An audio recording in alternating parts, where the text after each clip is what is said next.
Hey, good morning, everybody. Welcome back. Nate Ivey with you. Hey, listen, do me a favor and share and like today's show and tag a member of the Cincinnati School Board. Hell, tag the superintendent. Tag anybody and everybody that you know that work for the Cincinnati Public Schools today, because I'm going hard. Have you read the latest? As it relates to, and we've been following this story, the young boy, his name was Gabriel Taye, 8 years old. He went to Carson Elementary. Have you heard what a panel of 3 judges said about the Cincinnati Public Schools case? You won't believe it. I'm going ham this morning. And that's just the tip of the iceberg. 513-873-7134 if you'd like to share your thoughts. There are a smattering of topics that we must discuss this morning. Everything from local issues to national issues to cultural issues. You listen, you won't believe it, all right? This is the last honest place in America. A magical place where nothing is funnier than the truth. Men are allowed to be men. If you're a man, I know there's so much anti, in particular, black male sentiments out there. Even from some of the sisters, y'all guilty too, that I had to create a space where brothers could come together and be your naturally black self, all right? This is the last honest place in America where nothing is funnier than the truth. Men are allowed to be men, and of course, sucker MCs get dealt with, all right? Please take a second to like and share the show. We'll get started in about 90 seconds. The Nathan Ivey Show is back. It's a brand new year. There's so much to talk about. I believe that CPS, as in Cincinnati Public Schools, owes the community an explanation about the suicide of an 8-year-old who was attending Carson Elementary. The games, the lies, the distractions need to end right now. And listen, you won't believe how much of your money they've been spending for this ridiculous defense. And all it'll do is take away the rights of parents and make kids less safe in the Cincinnati public school system, all right? That's just my humble opinion. You can agree or disagree. Some of my CPS friends might not like me after this, but I don't give a damn. You know our motto, we keep it real, period. It's the Nathan Ivey Show. Don't go anywhere.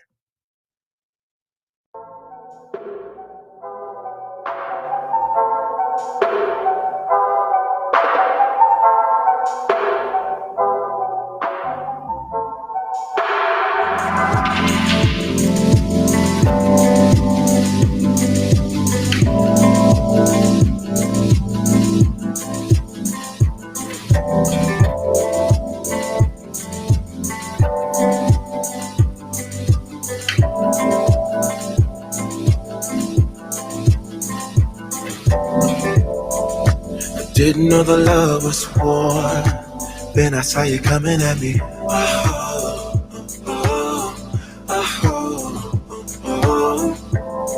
Somebody that I used to know. Somehow you're my enemy.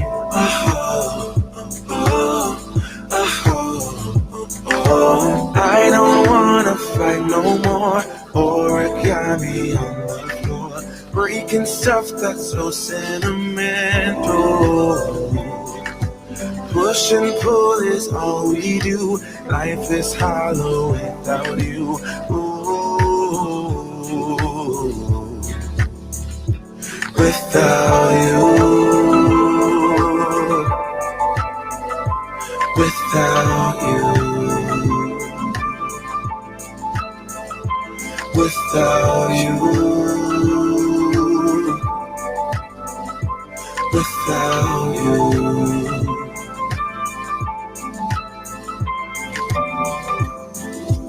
Left hand feels so heavy, ain't good to your memory. The Nathan Ivey Show is supported by listeners. Go to www.patreon.com/Nathan Ivey Show and help Nathan keep the show independent.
Y'all ain't ready, but we're going to do it anyway. Good morning, everybody. 513-873-7134. Good morning. Welcome back to the show.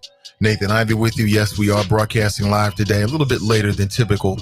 Good morning, good morning, good morning. How are you? Welcome to the new year, and welcome back to work for some of y'all. Now, if you got this week off, you got an extra good job. You got a real good job. If you got this week off, you're doing well. If you had the option to work this week, you're doing well. You're doing well. Good morning to you.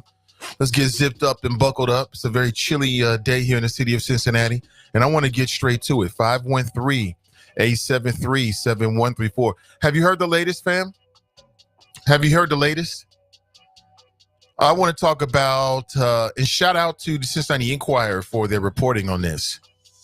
This particular article was written by Ann Saker. And, you know, we've been on this show following a lot of stories, but in particular, I've been following this story as it relates to Gabriel Taye, right? He's a young 8-year-old boy who committed suicide nearly 4 years ago. And he was a student at a Cincinnati public school, Carson Elementary. And his parents sued CPS for his wrongful death, and apparently successfully presented evidence that the Carson leaders repeatedly lied to them. And the way the story goes is that he was being bullied at the school, but the school did not properly inform the parent. They didn't take it seriously. And the mother alleges that this led her son to commit suicide. Now, anyone who's ever did any kind of youth development, you already know that there's a serious link between being bullied and suicide. Anyone who works with any kind of youth, any kind of young people, you already know. You know, that if you work for an organization that prides training, they've trained you on this, you already know. I shouldn't be telling you something you don't already know. So please, nobody call up like, well, what has nothing to do with the other? You sound like these damn CPS lawyers. Who, by the way, who's paying for these lawyers? These lawyers are getting like $85,000 a year to defend Cincinnati public schools in a case in which, and again, I'm no lawyer, I haven't looked at all the documents from the outside looking in. I mean, whatever happened to admitting when you're wrong and growing? That's what they'll tell the children. But the school system itself doesn't do this. This goes back to what I said about Mary Ronan and that comment she made when we first heard about this case, about how, oh, you know, CPS, there's no bullying here. CPS could not be responsible. There's no connection whatsoever. I told you then. I told you every day we talked about it since then that was irresponsible. You cannot represent children and make a public statement like that. You cannot tell me you care about these kids, these young people, and you making a statement like that as a superintendent, and you don't have all the damn facts. So the parents allege that, you know, their child, Gabriel Taye, was being bullied, and that they didn't really take it seriously and do enough about it. And within the last 24 hours, just last night, there was an article that was released, because last week, 3 judges of the 6th U.S. Circuit Court of Appeals told CPS to get ready for trial. So essentially, CPS has been trying to stop this case from going to trial, arguing a lot of different things. Number one, that the parents had no merit. And then number two, that CPS and the people that represent CPS, and here's where it gets very dangerous. And this is the reason why I've been talking about this. They've been claiming that they should be immunized from any fault, because, they're government officials and this would open the door for other lawsuits. Well, open the door for other lawsuits. Would you like to know what the 3 judges of the 6th Circuit U.S. Court of Appeals said? They voted unanimously, rejecting the motion for dismissal. Quote, this court finds their behavior as alleged to be egregious and clearly reckless. Egregious and reckless. 3 judges, unanimous. Now, of course, the case is going to proceed. We have to figure out how it concludes. But I've seen enough to lead me to this point, and I want to know if you agree with me. Cincinnati Public Schools owes the community an explanation as to what happened to that boy. They need to not only explain what they did, but we need to hear an explanation for their rationale for this case. Why are you fighting this? What's the rationale behind this? And if you're a parent who has a child in CPS, what does that mean for you? What does that mean for you? That could be your child. That could be your child. And from the outside looking in, CPS do the same thing. They try to grind you down using the courts the way the elites do against the working class people. They try to grind you down the court, send you to court, wear you down, fatigue you, wear you down financially so you can't fight anymore. Why is CPS using these tactics? Why is this case continuing? Whatever happened to admit when you're wrong and grow from it? Whatever happened to that? Things happen. We understand. People understand that. You got a lot of moving parts in CPS. But to continue this, to me, is a slap in the face to every student. It's a slap in the face to every parent. If you're a parent or a student or you're a concerned individual, you should be paying attention to this case. And I would love to tell you that I think it's isolated, but it is not. I've heard this at my daughter's school. I've heard these same kind of things happening. It's been happening. This kind of neglect from children of our students. I mean, we need to make a decision. Do we care about these young people or do we not? Because I don't want to keep playing games with it. Like, it's fashionable to say we care about the kids. I know it's fashionable. That's the right answer. I get it. But what you actually do is what really matters. Egregious and clearly reckless is what a 3-judge panel, 6th Circuit U.S. Court of Appeals, said about CPS and their actions. That's mind-blowing. That's the biggest story in Cincinnati. There's nothing bigger right now than what's going on with our children, right? Ask your mom. What is that? Hold on one second. What is this?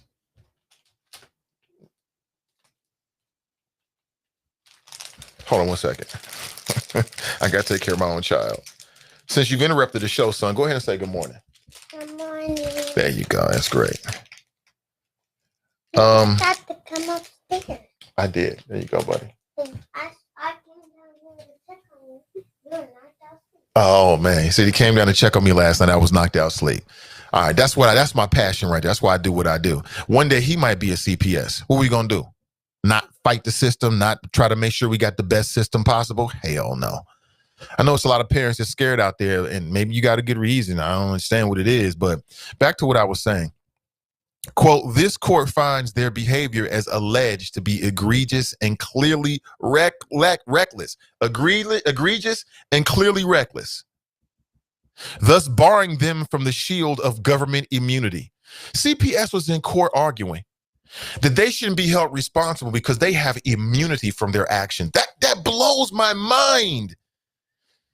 So you telling me you send your school to CPS, your kid gets bullied, knocked unconscious, faints or whatever, and then CPS doesn't have to inform the family as to what happened to the child? That's hella dangerous. That's hella dangerous. That means they can do whatever they want to do. Who the fuck do they think they are? Who in the fuck do they think they are that they can take our tax dollars? They spending over, $85,000 a year, tax dollars, while complaining about not having enough money to fight a case in which, again, a jury would have to make that decision. But clearly, I believe what I've seen from the mother. I've talked to at least one other family that attended Carson Elementary since this whole thing broke. I believe it. I've seen things with my own eye. I believe it. It is totally possible. It is totally possible because not everybody that works for CPS cares about our children, especially our black children, the way they should. They do not. They do not.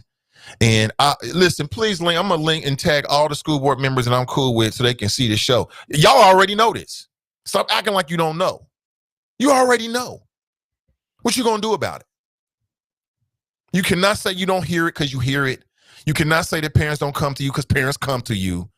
Stop the nonsense and stop the games. What are you going to do about it? You know what I'm saying? Simple as that. Hey, yeah, thank you. Appreciate it. Appreciate it. Yeah, I got a daughter. Both of my children attend CPS. I said one day, he's at CPS school right now. Yeah, and both of my kids attend CPS. This affects me intimately. This could be my child. This could be your child. There's no doubt about that. If you sit here thinking, oh, it wouldn't happen to me, I'm going to do this. That don't mean a goddamn thing. It don't mean nothing. Zero. They'll shut you down the same way they shut down Gabriel Tay's mother. This is crazy. Let me see. That was that quote I read from you was from Judge Bernice Bowie Donald. She called Gabriel Tay's time at Carson a horrifying experience. Stop right there. A horrifying experience at an elementary school. Now, the school is rough.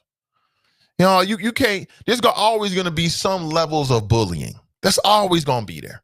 There's just no way to stop that kind of thing. That's just human interactions. Hell, adults get bullied. There's people that get bullied on their job and they 35, 40, 50 years old. So when anytime human beings interact, you always going to have those kind of levels of intimidation, those kind of power plays or whatever you want to call it. That's going to happen. But what you do afterward is what really matters. Here's what Judge Bernice Bowie Donald said. She called Gabriel Tay's time at Carson Elementary a horrifying experience and called Cincinnati Public Schools arguments unpersuasive, meritless, and a gross mischaracterization of the evidence the parents offered. Unpersuasive, meritless, and a gross mischaracterization of the evidence that the parents offered. Now, this is just a 3 Court of Appeals opinion, but that speaks volumes. How dare Cincinnati Public Schools takes our tax dollars, give it to some ritzy law firm so they could go into court and put together a case that's characterized by a judge like that?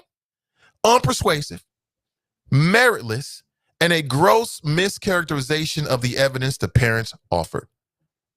And I'm here to tell you, family, it's still been going on at CPS. I guarantee you there are hundreds of parents with similar experiences across the whole landscape. No doubt about it. I've talked to some of them. Same kind of deal right here. Why is this happening? Why does this continue? Why is it so difficult for CPS to get rid of and deal with bad apples? Why is that so fucking hard? Now, if you get a student, let one of these young black boys or girls go to school and do some dumb ish, right? They're gonna be dealt with immediately, just like they tried to do with Gabriel Tay. From reading this article, apparently he fought back a little bit, and guess what happened? Apparently, he was told by the administration at Carson Elementary that you're the problem. So apparently he tried to defend himself, as we teach all our kids to defend yourself. Hey, don't start nothing. But hey, if you got to finish something, you got to do what you got to do, right? What parent don't tell their kid that? Tell all the teachers, do whatever you got to do. Make sure you follow the rules. But if it comes down to you and that other person, then you do what you got to do. Everybody tells their kids that. Apparently, he tried to do that, and he was told by the administration down at at Carson Elementary, speaking about Gabriel Tay, that you're gonna be the problem. You're gonna face some disciplinary action. What? That's amazing to me. But that's the game. That's how it goes. That is crazy. And his name is Ty A. Ty A. I was saying Tay for years, but it's Ty A. That came to my attention a couple years back. And y'all might remember this. That was the case, happened back in like January 24th, 2016. So what is that, 4 years ago to this month? And we saw the images of the young boy. He was like on the ground in the bathroom. Like, who's doing that? There must be something serious going on if he's on the ground in the bathroom. That's the last place you want to be on the ground in, is at an elementary school on the floor. You know what I'm saying? That in and of itself tells you it was a problem. You know what I'm saying? Off the top. Like, who's doing that? It's like, I'm just going to play on the bathroom floor at an elementary school, right? Nobody's doing that. Clearly, something was wrong.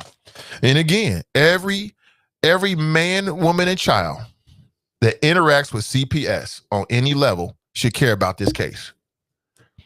If you have a child or you had a child that attended CPS, you should care about this case. Every last one of you. Every last one of you. This is absolutely reprehensible. This is reprehensible. There's something like this is going down. Yeah, I got a little something there. There's something like this is going down. This is modern day times. Let me get to more of this. This is amazing. This is quite amazing. So back on January 24th, 2017, apparently in the video, and I remember the video was the worst video ever. It was like a video from like the 80s. And I'm like, wait a minute, we don't got no money to get better video systems inside of the Cincinnati public school system? And we supposed to be teaching our young people and protecting the young people for the next generation? This is ridiculous. Apparently, school officials did not call 911 as CPS policy requires. Why is it okay for why is it that the kids have to follow the policy? The students got to follow the policy. Or the parents, you got to follow the policy. The people that work for CPS, you can just go, just some policies you can abide by, some policies you don't have to abide by, even in emergent situations. We find a kid unconscious. We were supposed to call 911. We didn't call him this time. No biggie. We'll call him next time. Why is that even allowed? Why is that even allowed? Who's responsible for this? Now, again, we got a whole new superintendent. This happened under Mary Ronan's watch. I ain't heard a lot of good things about Mary Ronan. I'm sure she's a great woman. I never met her. Behind closed doors, when I've talked to people that's been around, they don't say a lot of good things about her. I don't know the woman. I don't know her personally, never had any personal interactions. All I know is that public statement she made, I'm going to read it to you, was absolutely out of order. There was no way she had enough evidence to come out as somebody that represents a school system and make a statement like that. The statement was anti-children. It was anti-responsibility. And you're supposed to be exuding and promoting responsibility. You can't have it both ways. If you're a leader, you got to be what you ask other people to be, period. Especially in difficult times. It is what it is. And again, people understand. People just need to hear the truth. Y'all, you got to read this all. Let me post a link for you. You got to read this for yourself. I'm telling you, it's gonna piss you the hell off. It's gonna piss. You should be pissed. And the reason why you should be pissed is because that's exactly what they would do to your child. They would do it to my child. Nobody is exempt from this. No one is exempt from them. I've talked to teachers on the low. I don't put nobody out there. I'm telling you, everybody knows it's a problem. Everybody know who the problems are. It's like the damn police force. Everybody know who the problem is. Can't nobody do nothing about it. It should not take the death of a child for CPS to do what it's supposed to do to protect these children. It should not take that. It should not take that. I'm getting a text here. Hold on one second.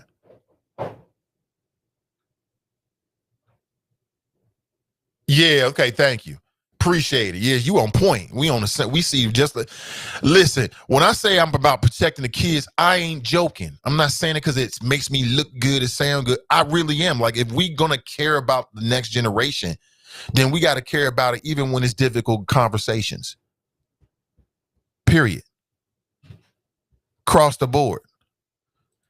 And you got school board members that may not have been on the school board when this happened. Okay, I understand. But what you going to do now? I don't care how this case turns out. CPS owes the community an explanation. Number one, why are you using our tax dollars to fight this case? So you're using our money against us. You're using tax dollars, hundreds of thousands of tax dollars over the last 4 years to essentially take away your responsibility to our children, and we're giving you the money. Where they do that at? Why are we not more talking about this? And then, you know me, I've been on top of this. Every time I see an article about this, I'm going to talk about it. Anytime I talk to a school board member, I want to know what you think about it. Period. We got to start right here. And all that, well, you know, it's a court case. Miss me with all of that. You're a grown individual. If when you were running for school board, had you told us you was going to be mum only, we wouldn't have voted for your ass. We don't want to hear all of that. We want to know, what are you going to do now? And if you're starting from a place of, we're not responsible, that tells me you ain't going to do much. Absolutely. I just posted a link. I know other people are saying they posted as well. That's great. Many people should be talking about this. I'm very curious as to what you think about this. After the decision, CPS officials refer requests for comment to their lawyer. See, this is more this misdirection type of stuff. You know, the media goes to CPS officials, and by officials is that the superintendent and or the school board members. And what do they say? Talk to the lawyers. Then why did we put you in that position? I don't want to hear it. I don't want to hear it. What I want to hear is, what are you going to do about it moving forward? Period. That's all that matters, because we can't go back and do anything about it. I have to believe that there's a lot of really good people that are on the school board. They care about this. You got a brand new superintendent. This is kind of like plopped in her lap. I get it. However, you are in the leadership position. It comes with the territory. It is what it is. No tears, no whining. It is what it is. We are where we are. But apparently the lawyer, Aaron M. Herzig of the Taft, Stennis, and Hollister law firm in Cincinnati said, quote, "We are considering our options. This case will continue in the trial court regardless. This is just an interim decision early in the case." Yeah, it's just an interim decision early in the case because it went against you and your clients, which is CPS. Like, I ain't joking with you. This law firm is getting like 80 grand a year, y'all. Literally. Got it from a very good source. A very good source. They literally getting 80 grand a year to represent CPS in a Gabriel Taiai case. And essentially CPS is arguing that they're not responsible for what happens to the kids that we send to their buildings. What? I'll tell you what should happen next, Aaron Herzig. CPS should drop the case, stop wasting our money, and reform. That's what they should do. They should put serious changes in place to make sure, as much as possible, that if there's another situation like Gabriel, that the officials at that particular school deal with it in an appropriate manner. And if they ain't willing to do it, they got to go, period. You got to go. If you got people that don't want to follow the new rules that protect the children, they asses need to find another line of work. I don't know what else there is to talk about. That's it. Period, across the board. The ruling is based on the parent's side of the story and assumes that everything they said in their complaint is true, he said. It does not reflect the facts as they have developed throughout this case. Now, this is CPS lawyers. 3-judge panel unanimously. So 1, 2, 3 human beings who are judges all looked at whatever evidence that was put in front of them from CPS and also the parents. And this is the lawyer. This is the quality of what the lawyer has to say to the public. Like, no big deal. We're just arguing that we're not responsible for what happens to your children. What? What? What? That is, I'm just blown away by that. I've been blown away since I heard about this case. Yeah, I do. Need a little something. Good morning to you, black woman. I've been blown away since I heard about this case. Blown away. And now that this is coming out, I'm even more upset about it.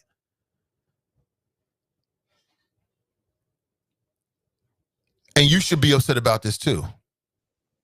You can actually look at the court documents as well in this particular article. And I would argue that you do to get a better understanding of it. And that way, you know, CPS and their lawyers can't lie to the public.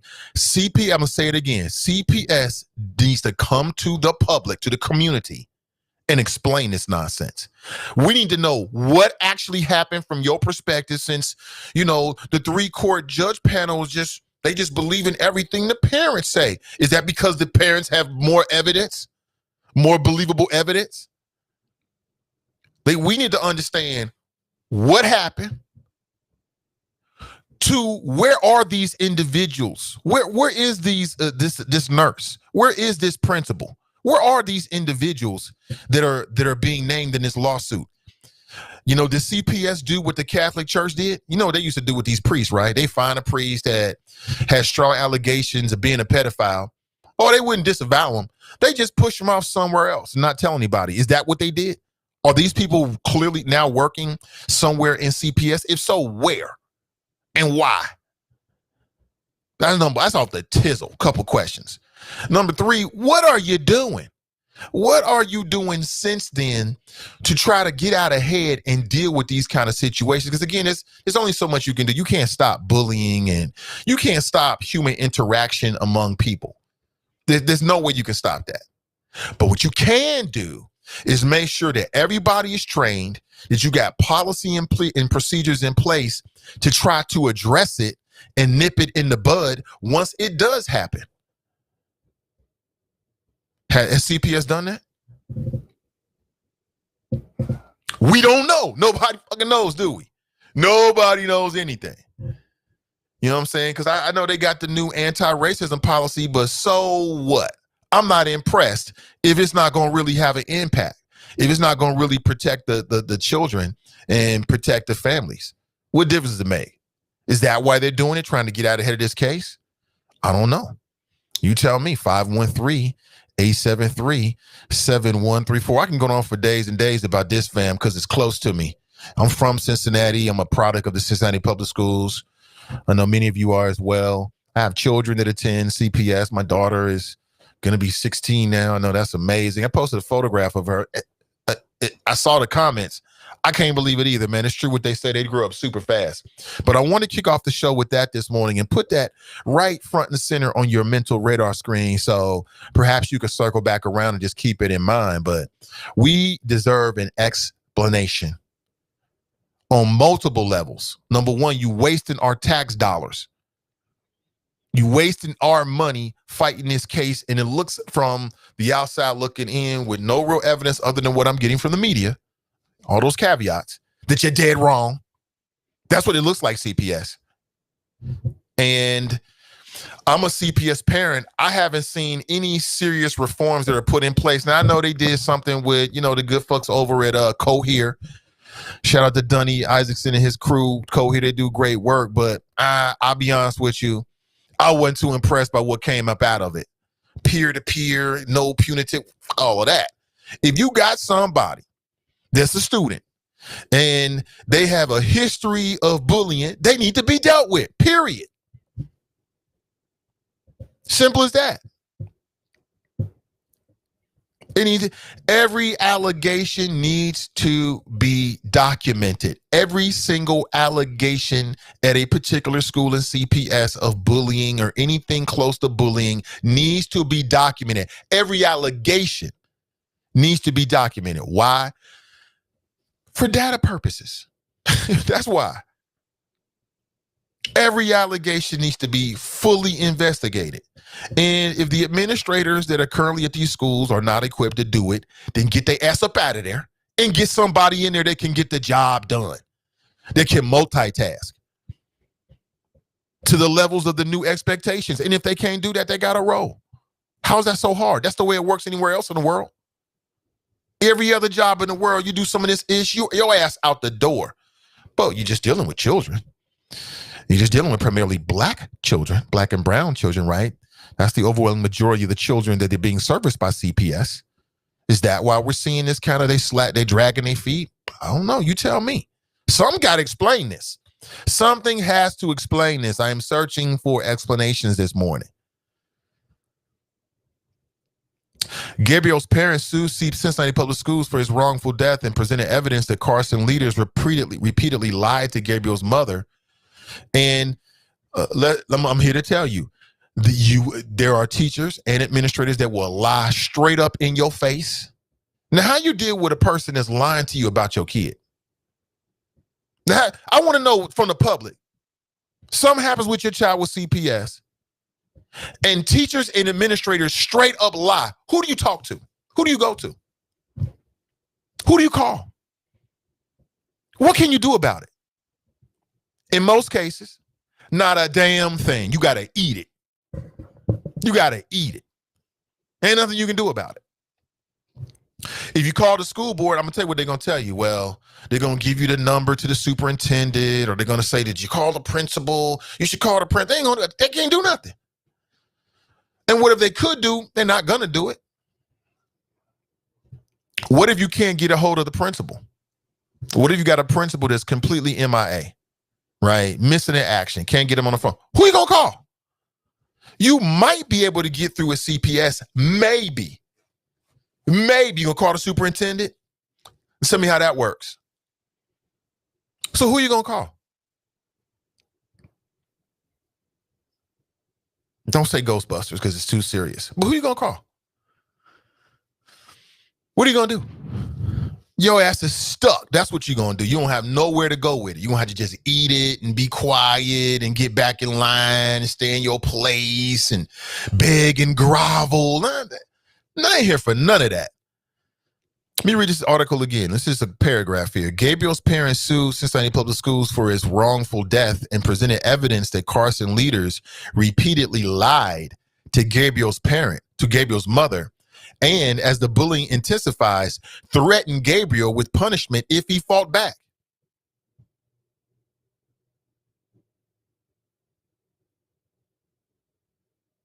So that's what Gabriel Taye's his mother's allegation is, right? You know what CPS defense was? They asked for a dismissal. They say, you know what? No matter what the people that represent us did, we still supposed to have immunity. What kind of heartless argument is that? And we're dealing with children. Heartless, cold, unforgiving. Until they want that money for that levy. Then it's all smiles and pictures and videos of kids dancing.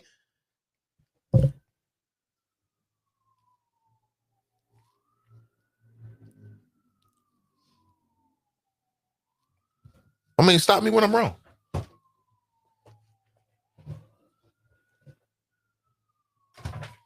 Stop me when I'm wrong, fam.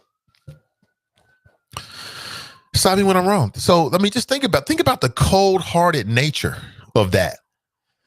You got a mother, a black woman, sends her child to school, just like you're doing today, only today we're virtual, right? Like many of us done. And that takes a lot of trust to allow your kids to be out of your eyesight, right? To be with other human beings. That takes a lot of trust. That's part of the reason why first day of school, until parents get used to it, when your child goes to a new school or is going to school for the first time, you get real in your feelings about that, don't you? You get really in your feelings about it because, okay, somebody's trying to call in. Sorry about that. Hold on, let me change that. You get really in your feelings about that because you have no control. It takes so much trust. It just takes so much trust to send your child to school. So just imagine this mother. I want us to put ourselves in the place of the mother. And your child commits suicide, your baby. I got 2 kids. That would tear me up. That would tear any of us up, right? You send your kid to school and you're expecting when something happens to your child that at least the people there, the other adults, many of them have kids themselves, will at least inform you so that when you get your turmeric, thank you, you get that turmeric organic tea, so that you as a parent can at least do what you're supposed to do at home. What I've found, unfortunately, and again, I'm speaking in generalities here because there's so many good women and men and people I've come in contact with that's interacted with my own children, but it's been some bad apples. There's some people working at CPS right now. I don't know how they have a job. I have no idea. How can you do that and still maintain a job working with children? It's amazing to me. But can you imagine that something like that happens to your child? Your child commits suicide at 8 years old. 8, y'all. 1, 8. My son is about to be 6. 8. We're talking about an 8-year-old child. And then the school system stonewalls you. Talking about, they don't want to argue the merits of the case. Oh, no. We just should have immunity because we're a school system. And if we're not granted immunity, that means that somebody else might sue us for something that we did. I mean, isn't that how the courts are supposed to work? Isn't that what they're for? That's amazing to me, y'all. Hold on, get my tea game together. That's amazing to me, y'all. That's amazing to me. I'm blown away by that. And I'm afraid. I'm afraid for my children. I'm afraid for your children. I'm afraid for all the children. You know, I've told administrators straight up, like, look, I don't trust you to their face. I've mentioned Gabriel Taye's name. You should see their face.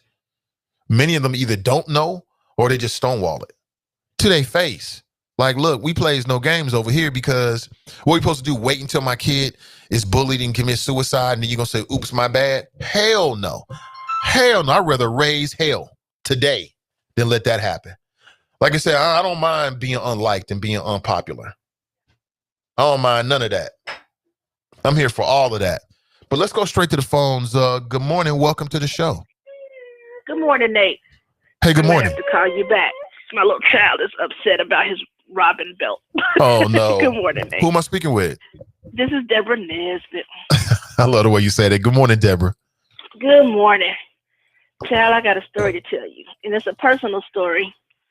Maybe a little upsetting, so if you got small kids around, you might want to back up. But it's not really graphic, but it is a real story, and it's about bullying and suicide. And it's my story. You still there? Oh, you know it 100%. Okay, so I went to Fairfield Middle School back in the day, and this was in the 80s, right? And I went to an all-black elementary school in Hamilton, Ohio. And then my mom and I moved to Fairfield. I might have to call you back, but my little one, he's fine. He's just upset because he can't get the belt on his Robin suit that he got for Christmas. They got Batman and Robin for Christmas. He can't get the Robin belt on. He's upset about the Velcro. Come here, baby. So anyway, went to Fairfield Middle School, and it was just a very racist time. You know, it's the 80s, and a lot of those parents or a lot of those kids now are the parents now that they're Trump voters, you know. But these are all the Proud Boys and people now who are voting for Trump. But back then they were the kids. And I mean, it was just they did horribly racist things to us. It was a majority white school. And I guess everybody thought, you know, it's the 80s. Like, people thought that was going to be a more progressive time. And it just wasn't. And the teachers weren't mean to us, but they were neglectful of us. They just didn't really pay attention. You know, I can't think that there was one black teacher in that school at that time. There probably are now, but I'm pretty sure that there weren't then. And my teachers weren't unkind, but they weren't, I don't know, they weren't what you expect teachers to be. They weren't mentors. They weren't caring. They were very punitive of anything that the black kids did, and, you know, very lenient with the white kids. And so when I was in 8th grade, there came Valentine's, and they did a Valentine's Day exchange. and you could send, Valentines to somebody's homeroom. And every black kid in the school got a Valentine saying, "Go back to Africa," like in word, jigaboo, whatever. Like and the staff knew about it. The office knew about it. The administration knew about it, and they did nothing. Basically, they just took the Valentines and were like, "Sorry for your luck, kid," and nothing was ever done about it. And it wasn't long after that, like I was getting chased home from school, getting chased off the bus, getting called names in class. Teachers did nothing. Like they had I can't imagine that in this day and age that would happen. But back then, like they were just like, it's just a part of growing up. Like that's just how things are. And they did nothing. They just ignored it. And it got really, really rough for me. And one day I just went home and swallowed every pill I could find in the house. I was ready to die. Like I couldn't deal with it anymore. And the neighbors next door had a little girl. She came over to my house, knocked on the door, and said I was acting really weird to her parents. They called 911. And when my mom got home, they were loading me in an ambulance. Like this stuff is real, people. It has real effects on real lives. I went through a lot of therapy, a lot of counseling. Inside and outside of church. I went through counseling at my church. I went through an outside therapist. My family kind of rallied around me. Of course, they changed my school. So I went back to school where I would have gone with my friends back in the day. But before I changed schools. And the story doesn't end there. In 2014 or 2015, a young Asian girl died by suicide from racist bullying at Fairfield Middle School. It happened again. I wasn't the first, I'm sure. She won't be the last. And it's still happening. These kids, these parents, you see Trump signs everywhere, and people act like this doesn't matter. You can't ride outside the Cincinnati. The further you get outside the city of Cincinnati, the more Trump signs you see. Like the further you get, it's just, they're still up. There's still Trump signs and Trump flags. Like these people are diehard racists, and they teach this stuff to their children on purpose. They're not trying not to be racist. They don't care. They don't like us. They don't want us. And so I don't know. I'm grown now. I'm 49 now. Like I said, I've been through a lot of counseling, a lot of therapy. I will never let white people inflict on my life to the point where I try to end my life ever again. But I was a child. I was a 13-year-old girl. And, my mom was working, my dad was working. Like they were, hoping that everything would be okay. They did the best that they could, but they didn't recognize anything. But I had 7 teachers. I went to 7 different classes a day. Not one of those teachers called me or followed up after I left school. Not one person from the administration called me and said, what happened? Are you okay? Like, and now we live in a litigious society now, now my mom would be suing the school. And, the Asian girl's parents are suing the school. And CPS deserves, that family deserves whatever CPS monetarily can give them. They failed that family. It failed them horribly. And it should never happen to anybody ever again. All schools are culpable. Racism is responsible. It's a horrible thing to do to children. A horrible thing to do to children, to have them being bullied in school for any reason, whether it's race, whether it's gender, no matter what it is. If it's just because they look funny, because they have disabilities, there's no reason children should be bullied in school and adults not step in and do something about it. It should never happen to any child. So that's my story, and I hope CPS gets sued for all the marbles. And I hope they have to pay that family. They have to pay what they owe. And they have to do better in the future. It's not just about the money, but it's about accountability. And it's about what happens to our children in the future. They're responsible for our children. We put our children in their care every day. And the state has, for a while, the state tried to say, while the state of Ohio actually said, while the children are at school, we have custody of them. they try to do that for a while. They can drug test your kids. They can send your kids to jail. But when it comes to bullying, we have a school to prison pipeline. Don't even get me started on the Tracy Hunter story and how she tried to circumvent that, and how Joe Dieters is still the effing prosecutor. And we're still going to have children dragged in the court in jumpsuits and chains. And they can get away with that, but they can't do anything about school bullying. That's not their responsibility. That's not their purview. Yeah, it's not okay, Nate. They have to change it. They owe that family, and they owe all of us. And that's my story. That's my sermon for today. Well, Deborah, thank you so much for sharing your story. I really appreciate it. I did not know that. So, yeah. Good morning, Nate. Yeah, I'm glad you're here with us. Thank you for the call. Yeah, that's Deborah Nesbitt. Oh man, look, powerful testimony. I feel very honored that you would choose this show to say that. I really do. Thank you so much. And it definitely adds to our conversation this morning. Anybody that would make the argument that there isn't a connection between bullying and suicide is either ignorant or they're trying to lie to you. There's only two ways of looking at it. They're either ignorant, and if they're ignorant, we got to educate them. Or they're trying to lie to you. And they're trying to lie to you, then we need to call their ass out. You know what I'm saying? There is most certainly. I used to work very proudly in youth development. I did what I had to do for our children, put my life on the line. Literally, I can tell you some stories. I used to tell the wifey all the time, the kids going to come home.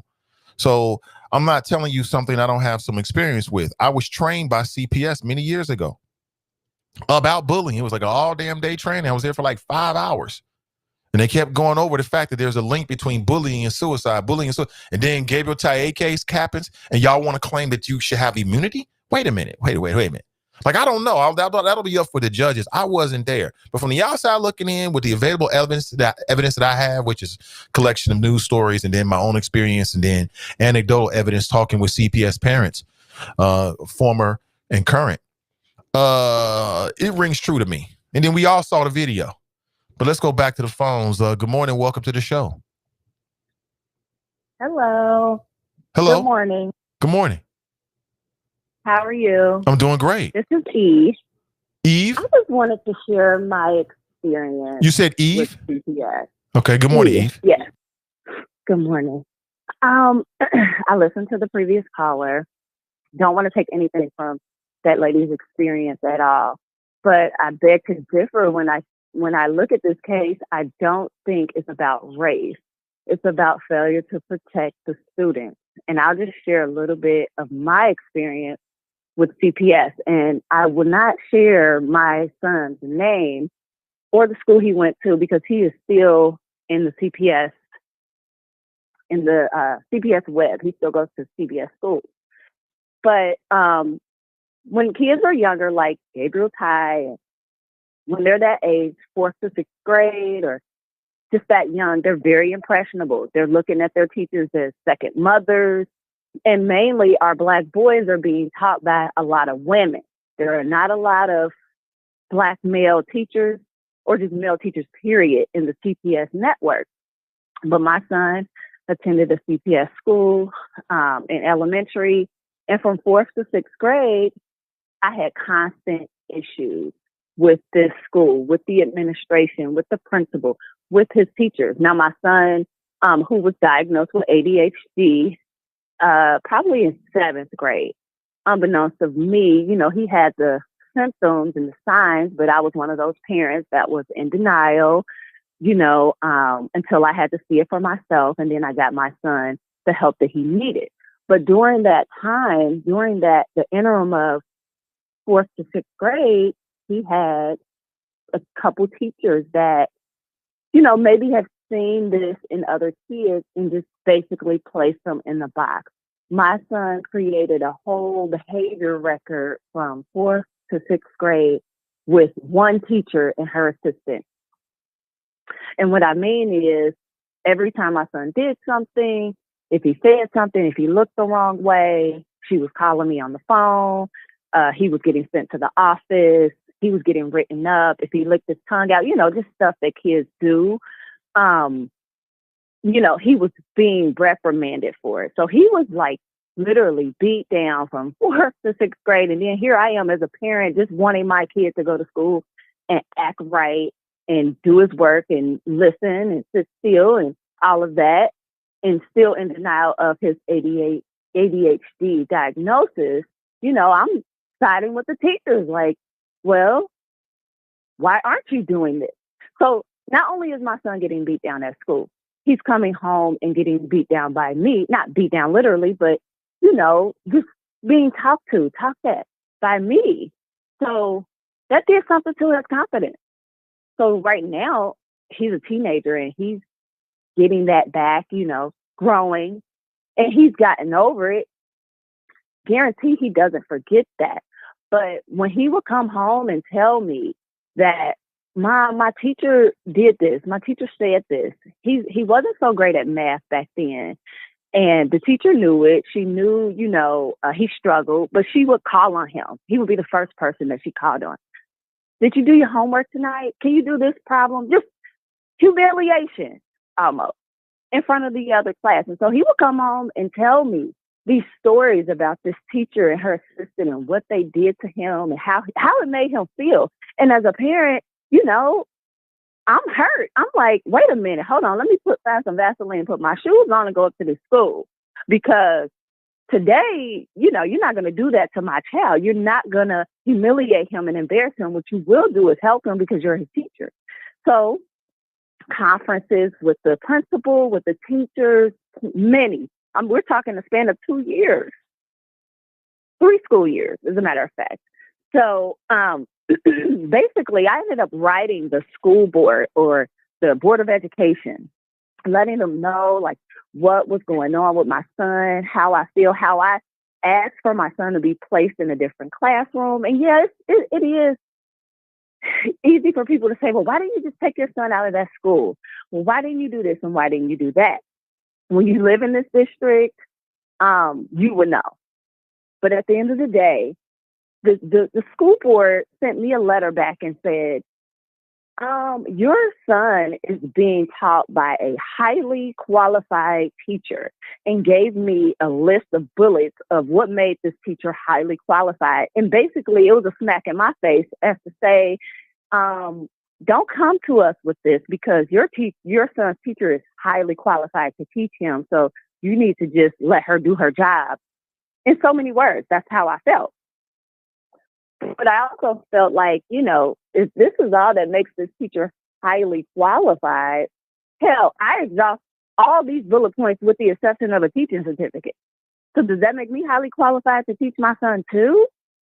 We send our kids to school to be taught, not necessarily be coddled and nurtured, because every teacher is not like that. But the point I'm making is our kids are not just struggling with being bullied by students. They get targeted and bullied by teachers too. And when I say it's the culture of CPS, it's the culture, because a lot of these teachers have, they're at their wits' end. They're dealing with other problems that these students have, not academic problems, personal problems. So I can understand that. But where's the parent advocate? There should be enough of us parents out there to advocate for each other. They need to bring a parent to be a parent advocate, not someone off the street that they hired, they got a degree, and say, oh, she's highly qualified, she exhausted, we'll make her the parent advocate or him the parent advocate. And then we still are lost. We still don't have an outlet. We still don't have anybody to run to because the principal is scared, the administration is scared, they're being bullied by the teachers and the school board. I say wipe it all out. Wipe the school board out like they're wiping out city council. This has gone on long enough. I know I'm not the only parent with kids in CPS that feel like this. I just feel like it has nothing to do with race. This is CPS culture. And the lady talking about Fairfield, we're going to start there. Fairfield, that's a totally different culture than CPS. I grew up in CPS all the way until high school. I went to Princeton. It was a whole different experience for me. Actually made me a little more well-rounded because I went to a more diverse school versus staying in CPS, not taking anything away from people that graduate from CPS schools. But the culture is totally different. Of course, you're going to deal with race in the 80s in Fairfield. They ain't used to seeing us out there.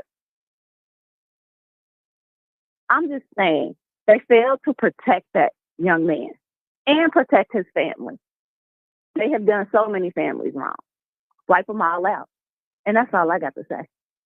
Thank you for the call, Eve. I appreciate it.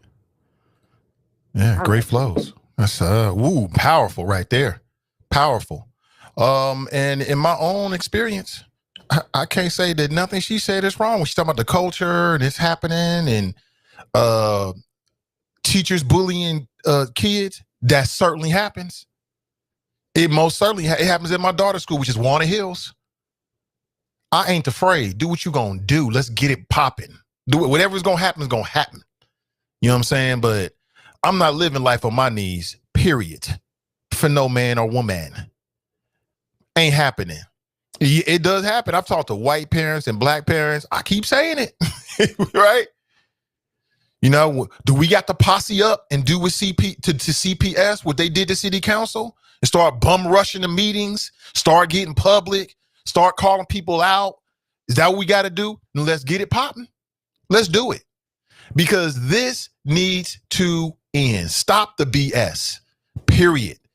Do the kids matter or do they not matter? That's what it comes down to. Do the children matter or not? Yes or no? Because if they matter, then let's form Voltron. Let's get it popping. Let's form Voltron. Feet and legs. Let's get it going. Look at this right here. This is Cincinnati. Shout out to the Cincinnati Inquirer for their fire and local reporting here. Unpersuasive, meritless, gross mischaracterization. That's what it's a 3-member appeals court, 6th Circuit Court of Appeals. Unanimously, this is what they said. In the case of Gabriel T.I.A., 8-year-old that committed suicide, mother says that basically they were lied to, and then CPS, they didn't do their job, did not properly inform the parents as to what was going on. And then on the day in which she was seen to be unconscious on the bathroom floor, they didn't call 911. Listen, in almost any other job, if you don't follow the rules, your ass gets fired. You're done. You go to your job today and start not following the rules and leads to somebody's death, directly or indirectly, and you see what happens. I got so many questions like, oh my God. Like, number one, where is this former administrator? Where are the people that are named in this? Here it is, right? No trial that has been set. Named in the suit are the Cincinnati Board of Education, now retired CPS Superintendent Mary Ronan, who, as I understand it, is now the superintendent over at Norwood. Don't they know?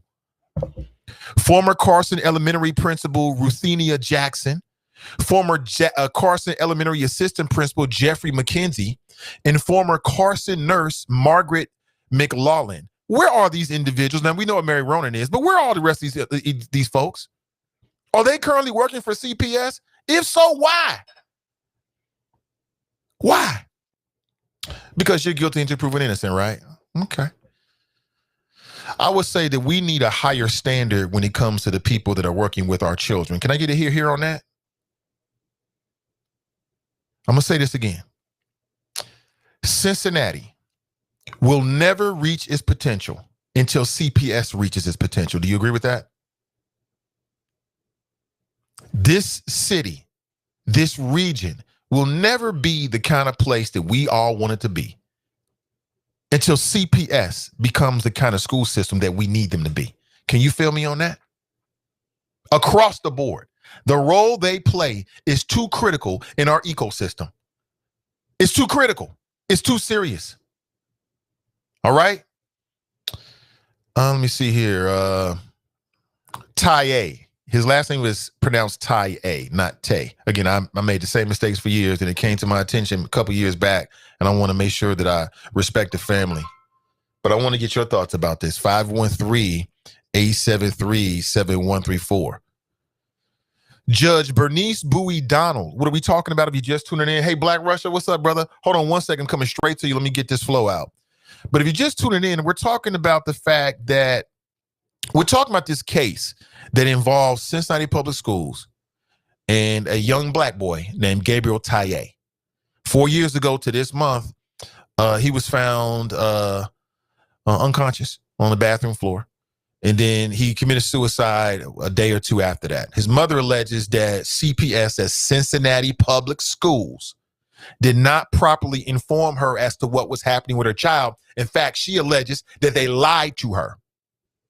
And that on the day of this particular incident, they did not follow CPS procedures, and that she believes that's the reason why her son committed suicide at 8 years old.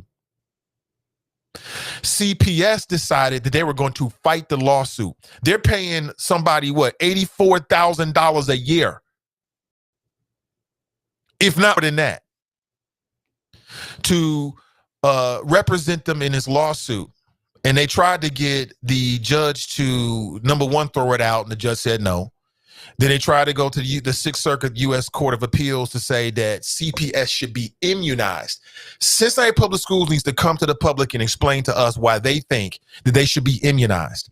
And we need to have all of the facts available to us so we can properly scrutinize, what they have to say. All right? Just think about this. They're spending our money to go in court to argue that they're not responsible to tell us the truth about what happens to our children at the damn school. That don't outrage you? And these same mofos will turn right around and ask us for some more money because they need operating costs or they need this or that. Well, stop wasting money and deal with it. You know what I'm saying? And so just last week, the three judges of the Sixth U.S. Circuit Court of Appeals told CPS basically to get ready for trial. Quote, this court finds their behavior as alleged to be egregious and clearly reckless, and thus barring them from the shield of government immunity. Judge Bernice Bowie Donald in the ruling wrote, and she called Gabriel Taye's time at Carson Elementary a horrifying experience. And she called CPS as Cincinnati Public Schools arguments unpersuasive, meritless, and a gross mischaracterization of the evidence that the parents offered. And the judges are the objective people in this matter. So who are you going to believe? You going to believe CPS's lawyer? You going to believe the lawyer for Gabriel Taye? Or are you going to believe the judges who are impartial, just looking at the information, the evidence as it comes to them? They voted unanimously. What does that tell you?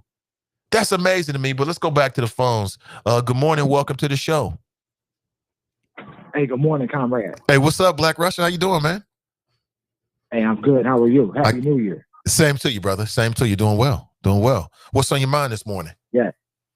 Hey, just this story, bro. It's like, I remember when it first broke back in 2017. And I was, when I first heard the news of this story, I was with my mother, right? And I was at her home and we were watching the news together. And all of a sudden we just saw this story pop up with some 8-year-old committed suicide. We was like, why would an 8-year-old think that's a solution to anything? An 8-year-old. And then like when you hear that it was because of bullying in school, man, me and my mom, we called it to the school board. Like, hey, we want answers. We left a message for every school board member to call us back. You think we ever got a call back to this day? Absolutely not. And it's appalling because they ain't said nothing about this publicly.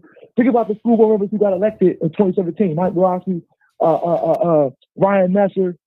I mean, these guys have been, the whole 4-year term, they've been out. They were stone cold silent about Gabriel Taye. I ain't said a word. And they've known the whole time this is going on. You can't tell me they didn't know. But they said absolutely nothing about it.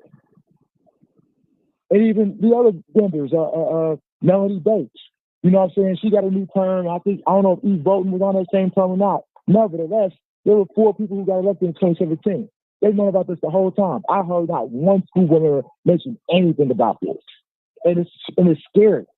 Because when you see the facts, they said I read the article you're talking about, the first incident of bullying that Gabriel had, he had his 2 front teeth knocked out in 1st grade.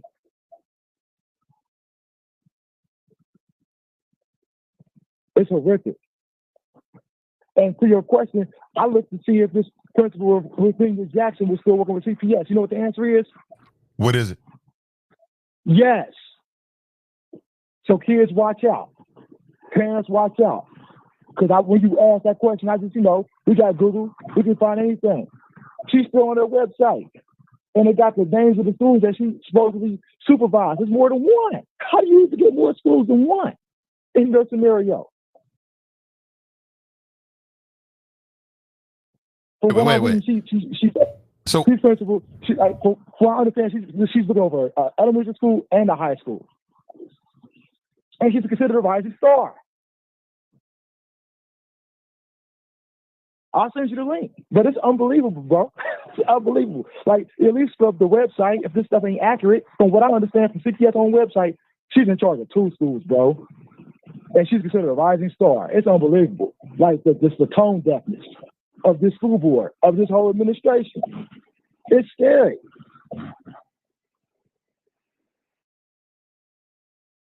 Absolutely insane. That's a damn shame. I want to see a trial. Let them try this. I want to see a trial. Let's hear it all. At this point, them settling makes no sense. You think you got immunity? You think there's no connection between bullying and suicide? Let's hear the story. Let's hear the case. I want to hear it. Well, you know how the game is. You know what the game is, though. If CPS sees that this is going the wrong way, they'll offer the family a deal and have them sign an NDA, and therefore everybody will say we can't talk about it due to terms of the NDA, non-disclosure agreement, right? Isn't that how the game goes? Oh yeah, that's how the game goes. But guess what? They're probably talking about that right now. While we're having this conversation, I guarantee you that Aaron Herzing and Chaz Continuous and Hollister are talking to Jennifer Branch and Alco Harstein right now about how much can we give you to go walk away and not talk about this. Now that we know we ain't got immunity. It took them to find out they were going to take the immunity argument all the way to the court. Now they know they ain't got it. Now they're trying to settle this shit. Right. You can see it a mile away. Right. It's crazy, bro. Like, this is insanity. I'm just stuck on the fact that this Virginia Jackson is still on your website. Cincinnati Public Schools. How is he still on your website? How is he supervising 2 schools, not 1, 2? Shit is deep, bro. It's scary. And when the voters gonna wake up? Some never, brother. You already know. Some never. Man, but I mean, as you said earlier, they ask for all types of levy money. They want money for everything, every little thing. And the end game is your kids is expendable. We'll take your money though. We'll raise your property taxes. And when the property taxes go up, the landlords raise the rent on people who paying rent. So don't think you're immune from the property tax for schools. When you rent, you paying that in some form of fashion, and your kids are getting sent there. And in some cases, they're death traps. I mean, for a judge to say that Gabriel Tai's experience was horrific in first grade, I just sit here and think about that. Hey, first grade supposed to be horrific for a 6, 7-year-old? Like 2 years of torture at elementary schools? And the thing is, these are black people. Like, I heard somebody say something about race earlier. I'm like, man, this ain't got nothing to do with race. 70% of African Americans in the school district are black. This principal, Ruthenia, I'm going to just go out here on a limb and say she's African American woman. This other assistant principal, I'm not sure. Jeffrey, maybe. I would say at Carson, chances are he's probably an African American male. And Laura Mitchell's an African American woman. She's in charge of all this. So race, we use race. In some cases, it's cool. Some cases, it ain't. This one where it ain't. It's all black folks. And Mary wanted to be at the top, a white female, failing this kid at the most basic level. And they was putting up that money. Man, they trying to run up $1 million for this lawyer, huh? Cash on their money up too. Believe that. They already at 250, 255 after 3 years. Man, think about a trial, bro. They gonna blow $1 million off the top. And guess who's paying for that? Us. Foolishness, bro. I'll holler at you, man. I hope they take them straight up top, bro. It's every penny out there. And all of them get fired. They need to do like how they did a collaborative agreement with the police. They need a collaborative agreement with the school board, bro. Everything. Take it easy. Yep, take it easy. I appreciate you. Agree 100%. Agree 100%. You know, this law firm gonna get paid off for Gabriel Taye's death. Taye. It's the truth. I heard a whole lot. I detect no lies in that flow. No lies whatsoever. That's exactly what they're gonna do. And see, and keeping you in the dark. Like I said, that's why I titled it the way I did, because I could see how this plays out. CPS tried to stonewall it and argue they had immunity and argued that the parents had no merit to their case. That didn't work.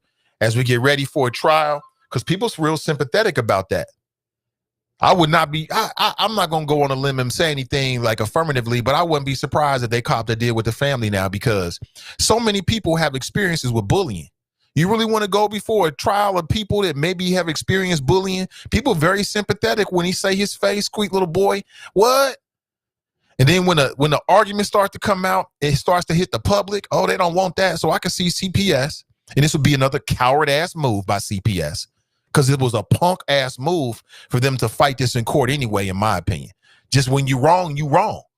Just admit it. Don't do it again. That everybody make mistakes. We understand. But I can see them doing that. Let's cop a plea right now. Have the family sign an NDA, a non-disclosure agreement, right? Tie that to the money. And then CPS and everybody will say when they do interviews, we can't talk about it. We've seen this game played a whole bunch of times. We're not dumb.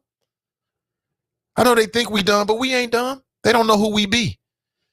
Let's go back to the phones. Hey, good morning. Welcome to the show. Hey, Nate, it's Donita. How are you? Hey, Donita, good morning. Doing well. Hey, I think it has to start with parents and parents knowing the procedures at school, because a lot of parents, they don't know. And it's not for like the parents aren't concerned, you know what I mean? Because I hate when people try to make it seem like parents don't care about their kids because they don't know what's going on. So I don't think that's the issue.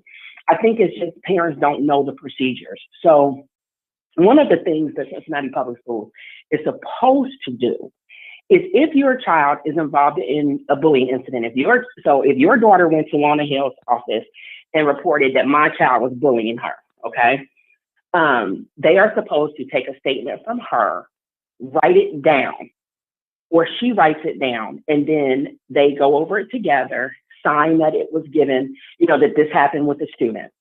Then they will pull my kid down, same thing, write down what happened, and we're going to sign it.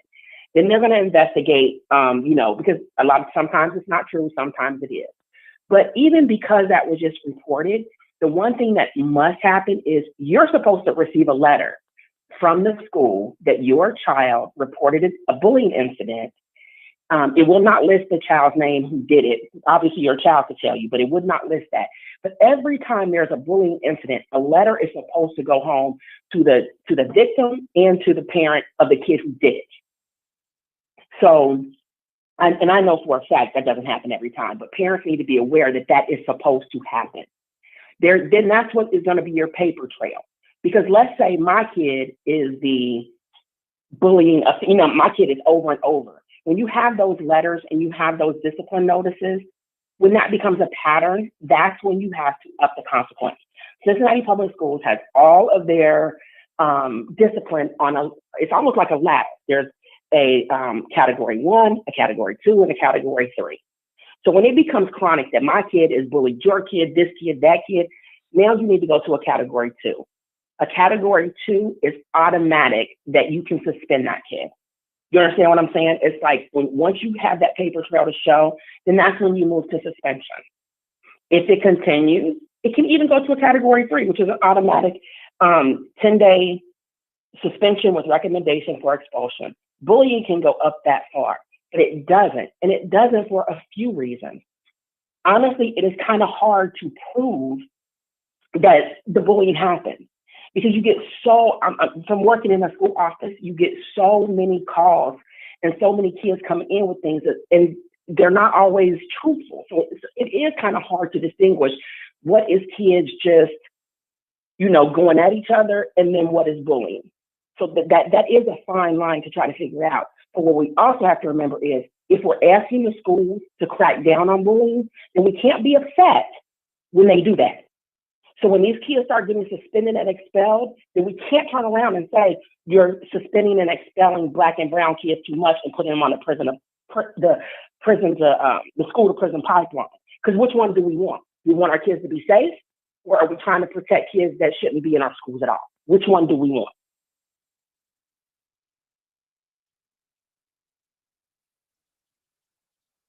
Is that rhetorical? Hello? Yeah, I'm here. Is that rhetorical? Yeah, no, I'm asking you because Nate, I can see you being one. We of the want people both. Who would be upset that these kids are being put out? No, I wouldn't be upset. No, I would. Okay. If a kid is bullying someone, intimidating someone, and they go through the line, yeah, I wouldn't be upset. Do what you got to do. Remove the bad apples. Remove the bad actors. Mm-hmm. Got no problem with it. And honestly, in my opinion, that's what needs to happen because no child should go to school and be bullied. No child should go to school and be upset. That's not what they're at school for. You know what I'm saying? School is supposed to be the place where our kids blossom and grow. So no kid should go to school and be afraid to go to school, either from a teacher or from another child. But if we're going to say we're going to crack down on this, understand that when they crack down, there's going to be a lot of suspensions and expulsions. That's what, and to me, that's what needs to happen. But then we can't have the community fighting that these kids should not be expelled. You understand what I'm saying? Yeah, but also, what about the bullying and the lack of give a F from teachers and administrators? See, I take the same zero tolerance policy with that as well. In fact, I have even more of a less tolerance for the adults. You know what I'm saying? I would be more lenient on the child. I definitely agree that there are, I would say this, working in Cincinnati public schools, there are some people, you're going to have bad teachers, administrators, no matter what school you're at. But I don't want this to be a blanket that all people in Cincinnati public schools don't care, because that's not true. So I don't want, you understand what I'm saying? We have to take into account there are teachers and administrators who are there for our kids. So I don't think it's fair to just blanket all Cincinnati public schools are horrible and all teachers are there just there for a check and administrators don't call you back. Because I've worked with some wonderful teachers. I've worked with some wonderful administrators. So I don't want to put that blanket out there. But I think we have to make sure that whatever policies are in place, that they are followed. And I think that's the biggest issue, is that there are no concrete policies. And to me, policies should not just come from the school board. Policies need to come from the community. We are the stakeholders. You understand what I'm saying? Not the school board. We, the citizens of Cincinnati, are the stakeholders. We have to have some say in what policies are in place. And I don't think parents understand that they do have a right to do that.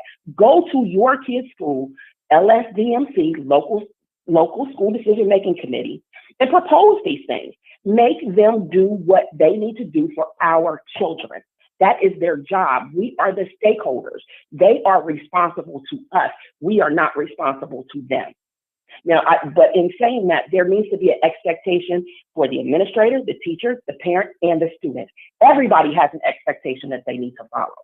And when you don't follow the outlined procedures and policies, there's a consequence. Whether you're the student, the administrator, or the teacher, there should be a consequence for everybody, not just my kid. You understand what I mean? When my kid is wrong, you want to suspend them. But when this teacher administrator is wrong, there should be a consequence for them as well. And that's the point, Danita, that there's not. Start with the parent. And that's the point. I agree, there should be, but there's not. You know what I'm saying? I mean, you got parents out there that are dealing with situations in which teachers and administrators are dead wrong. And nothing happens. I mean, look at Gabriel Taye. So, right. You know, like somebody said earlier, there's a culture going on. Just like we talk about the culture in the police force, it's odd, the parallels between the police force and our school systems. And we talk about in the same way. Like, we real careful to add caveats to say, not every police officer, just like we real careful to add caveats to say, not every teacher and administrator, but they serve similar functions at some levels in terms of like punitive actions. And just like with police officers that do things wrong and everybody at the police station knows it and nothing happens, the same thing is happening with CPS. But the difference here, Nate, is that we can tackle this one school at a time. We don't have to do this as a whole Cincinnati public school. Your kid is at Walnut, my kid is whatever, and this other parent is what. You understand what I'm saying? You go into that school, and that's where it has to start. That's where you change the culture. You begin by changing the culture at each individual school. And in order to do that, you're going to need parents to go into each individual schools. You send your kid there. You have a right. You not only, and to me, you not only have a right, you have an obligation. It is our job to make sure that the schools are doing what they're supposed to do. That's what we're supposed to do. I'm supposed to make sure that my son is receiving a quality education, that my son is being nurtured at his school. And I tell every last one of my son's teachers, no. I have an expectation for Billy Thomas, and I have an expectation for you as his teacher. And I'm staying on you, and I'm making sure that you're doing what you're supposed to do. Now, when he doesn't do what he's supposed to do, I'm going to check that. But best believe I'm checking you too. Same thing with the administrators. I was going to say that I agree with all of that, Danita. The only problem that I've seen in my experience is that there's a bottleneck. Is that what if the very same persons that you have a problem with are responsible for dealing with the problem? So the way these schools are set up. When you get enough parents involved, things change. You want to talk about Walnut. My senior year at Walnut Hills in 1993, Marvin Koenig came to our school from North Carolina, Chapel Hill, North Carolina. He decided his first year that he wanted us, because we were supposed to be collegiate, to graduate in black. Do you know just parents coming up to the school changed that? We graduated in the typical blue and gold like everybody else because those parents came up there. And it wasn't just one parent, two parents. It was our entire senior class. And that's what I'm saying you have to do. You have to get parents together to go and make a change. Mm-hmm. WANA is funded by parents and alumni. When you think about it, like that whole athletic complex, not $1 came from tax money. Not $1 for that new athletic complex came from tax money. That was private donations and the Alumni Foundation. So the same way that we're funding athletic complexes, we need those same parents to be at the school together. That's the way you're going to make a change, is you got to go together. Oh, I agree, 100%. Just Nathan Ivey by himself is not going to do it. So what that means is these concerned parents, you need to be sitting in those LSDMC meetings that are once a month on a Monday. You need to be asking, what are we doing about bullying here at my child's school? Well, not just sitting in the meeting. Their child's school, things will change. But not just sitting in the meeting, but being on the board. You know, having people with a different perspective that are on the LSDMC, local school decision-making committee, so they can actually make the decisions. Because being in the room is one thing, being at the table is another. A friend of mine, her child was at Clark, okay? She had no idea that she would go to LSDMC meetings, but she had no idea that you're supposed to have an election every 2 years. So, and Clark didn't tell them that either. So they had the same people on the board year after. What's going to change if you have the same people? But again, parents have to know their rights. There's supposed to be an election every 2 years. So you don't have that same teachers and those same parents who don't care about your kid on those boards. So you have to know your rights. There is supposed to be at least 2 parents on the LSDMC committee. There's supposed to be 2 members from the community, whether that is from a church, from a business, whatever. There's supposed to be 2 business committee members on that LSDMC. It's supposed to be a wide variety of people so that you get a wide variety of ideas. But people don't know that. I bet you most parents don't even know what the LSDMC is. They don't understand the power that the LSDMCs have. You got to get on those boards. You got to go to those meetings. Make Cincinnati Public Schools be responsible to you. And when they don't do what you want, you keep going. We can't give up because our kids are too precious to just say, well, it's a bottleneck. You know what I mean? We got to keep fighting. We have to keep fighting for our children. You're absolutely right about that. And when I characterize the bottleneck, that's because it is. Like, I hear what you're saying. I hear what you're saying. I think you're 100% right. But I think that the issues need to be addressed at one time with every school per an individual basis, because there's a different culture individually with all schools as well. So I think there's an education piece there, obviously, most definitely. But there's also a lack of give a F piece as well from the people that's running it. But that's why the cultures are totally different. And that's why I'm saying you have to attack this at your individual school. And I'm saying parents have to attack this at your individual school. You are going to definitely get you're going to get a different vibe from a Walnut to a Clark to a Taft. You understand what I'm saying? You're going to get a different vibe from a performing arts to a Woodward. The crown jewels of the district are treated as the crown jewels of the district. Let's not pretend that. Let's not pretend that When you not, say because we know that treated they like, when you said the crown jewels of the district are treated like crown, what do you mean by that? The crown jewels of the district are going to be Walnut, Clark, SCPA, and Schroeder is kind of getting in there a little bit. Okay. Because of their AP standing. So when those schools ask for things, guess what? Those schools are going to get those things without a shadow of a doubt. When those schools, I'm trying to understand how that relates to what we see. Saying when the school asks for something, I don't. What I'm here to tell you is that there are parents at all of those schools that have some of the same complaints that you'll hear at any school. But I think they're addressed a little differently. You got to remember, I've sat on the other side of the school, not just as a parent. So things are addressed a little differently. I'm telling you, they are. Addressed differently in what way? Like, what do you mean by that? I know a parent who had a problem at Clark, right? And this is when Bill Miles was there. She went straight to Bill Miles' office. She bypassed everybody. And guess what? She got her issues handled. Oh yeah, you're gonna have those examples. Because she knew where to go. A parent from Woodward would not have been able to go to Bill Miles and get that same thing. It wouldn't happen. So that's what I'm saying. You have to have these parents getting together. It can't just be just one person, because then it's not gonna work. But parents have to know their rights and have to know where to go. So now, again, I think a lot of what you're saying is true, but I gotta make sure I make this point. You can't assume that parents don't know that, because what I'm here to tell you is that there are parents that do know their rights, that have posseed up, that have legitimate issues at the crown jewel schools, and they get ignored and nothing happens. So don't assume that every parent don't know about the LSDMC, that parents aren't educated. Don't assume that parents haven't posse up. I know this intimately. I've seen it with myself. I've done it.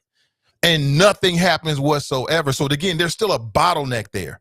So don't say that all parents don't know their rights and all parents don't know what's going on, because that ain't true. There's a lot of parents that are high functioning, high thinking people. I started my conversation by saying that not all parents don't.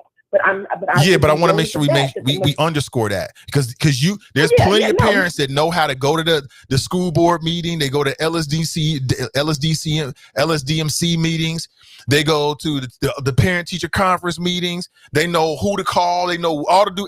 And they still is a bottleneck where their frustrations are not being properly dealt with and their children are being dealt with unfairly. So then what did they do after? So what did that posse of parents do after that? They just left it?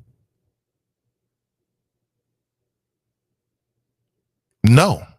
I mean, some of them get discouraged and leave. So did they get a resolution? Well, that's the way the system works. So yes, some of them get discouraged because they never get a response back to their legitimate concerns and they let it go.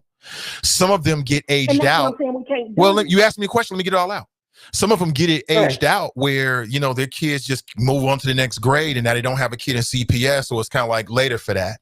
And then some of them are engaged in it right now. But that's what we got to make sure that we do. And to me, even when if your kid, I don't care if your kid graduates from that school. You know what I mean? Let's fight for all of them. I'm with you. If your kid is no longer there, if you know that there's a problem, let's fight for them all. I pay for my kid to go to school. My kid doesn't go to Cincinnati public schools. But if I see something wrong, I'm still going to speak up because I care about kids. And there's plenty of parents that speak up. Right. So that's what we have to continue to do. That's what we have to continue. We just have to keep fighting. I know it's hard, and I know, it's a lot of politics involved in it, but we got to keep going. That's all I'm saying. Parents, let's know our rights. Let's know what to do, and let's get it done. Make the schools be responsible to us. Because even though I don't have a kid in Cincinnati public schools, I live within the district, so you're still responsible to me because my tax dollars fund you. So you're still responsible to me. Right. I shouldn't be that person that doesn't say anything just because my kid's not there. You do not have to have a kid in a school in order to be a part of the LSDMC. Evanston is my community school. I can go be on their LSDMC, and my kid ain't even there. So whatever your neighborhood school is, go there and do it. Right, but let's take it back to our original point here with Gabriel Tae. Here's a situation where I mean, from his mother's perspective, she was not properly informed as to what was going on with her child. And then again, from her side of perspective, she was straight up lied to about what happened with her child. And from her perspective and her lawyers, CPS did not follow procedures. What happened to those individuals? Well, you know, Black Russia called up and said that the principal, who was formerly at Carson, she just got moved to a new job. Mm-hmm. And CPS is in court right now arguing that they should get immunity and did nothing wrong. So as parents, what are we supposed to do about that? And that's what the crux of the issue is. You think that Gabriel Taye's mother wanted to be lied to? No. No, from what I saw the same reports that you did. You know what I'm saying? From what I understand, until the video was actually produced, they were still lying, saying that the little boy never even hit his head until the video was produced. I remember all of that. So yeah, they were lied to. But that's what I'm saying. As a community, we have to rally around those parents and we have to fight for them. As a community, that's what we have to do. So as a community, should we Cincinnati public schools or not? Should we demand that the people involved in Gabriel Taye's death not be working for CPS? Like I said, some of these are administrative decisions. Let's call it what it is. It's beyond parents. You know what I'm saying? Some of this is superintendent, school board level, assistant superintendent level. Like, sure, you know, they should listen to what we got to say, but ultimately these decisions are made by these individuals. But then too, the same way we're saying we're going to hold our elected officials accountable, the school boards, they are elected. You know what I'm saying? And that's where the decisions of hiring and firing also ultimately come, because all hiring and firing has to be approved by the board. You are not officially hired until it is approved by the Board of Education. You're not officially fired until it is approved by the Board of Education. So we have to stop just electing these people over and over again. You know what I mean? We have to make sure that there are people on that board who are going to be accountable to us as well. And that's our job, is to make sure that we have accountable people on that board. If that means that they have to go too, then that's what that means. Now, as far as should administrators who lied and basically covered up a desk, because that's kind of what they did, should they not have a job? If you did that on your corporate job, would you still be there? Absolutely not. They should be no different than you. Their lie caused a death. No, they should not still have a job.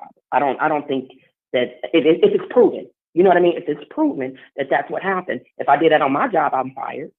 What job would you get to keep if you did that? Right. Apparently CPS.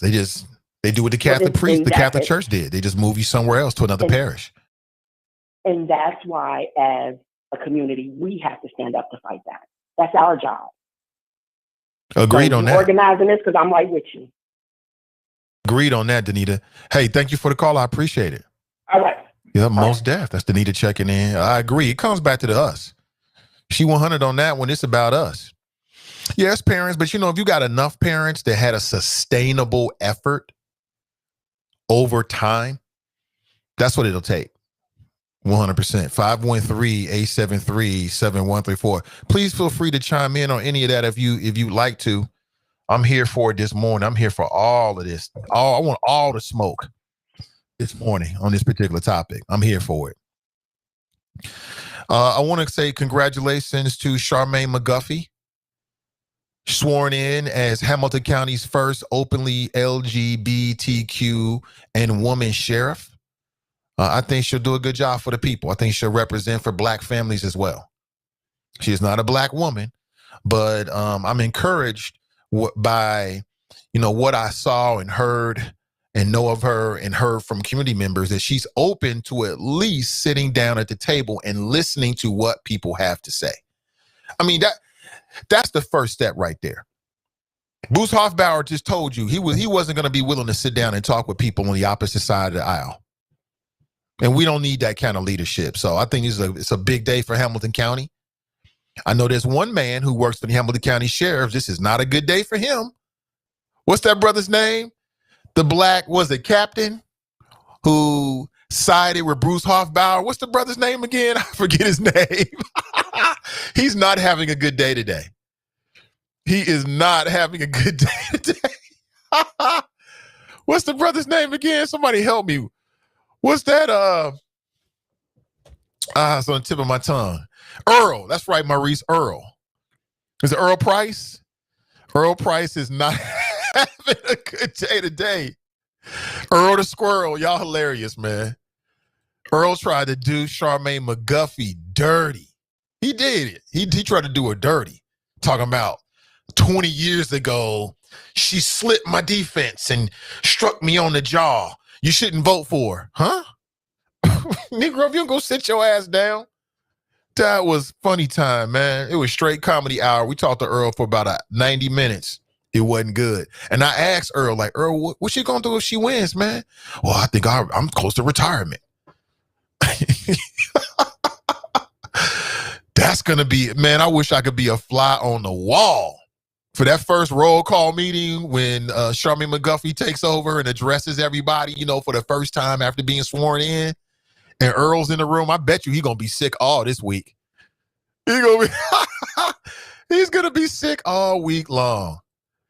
That's what you get straight out of politics, man. Should have stayed in your lane, Earl. Let Bruce run his own race. I got no respect for a man that wants to put another man up to deal with and to answer for his own actions. That was one of the weakest displays of fake leadership that I've ever seen. And you can thank the Nathan Ivey Show for breaking that story. I'm getting a call here. Let me say, hey, good morning. Welcome to the show. Oh, okay. That's from CPS. CPS was calling me. Maybe they were listening to the show this morning. They should be.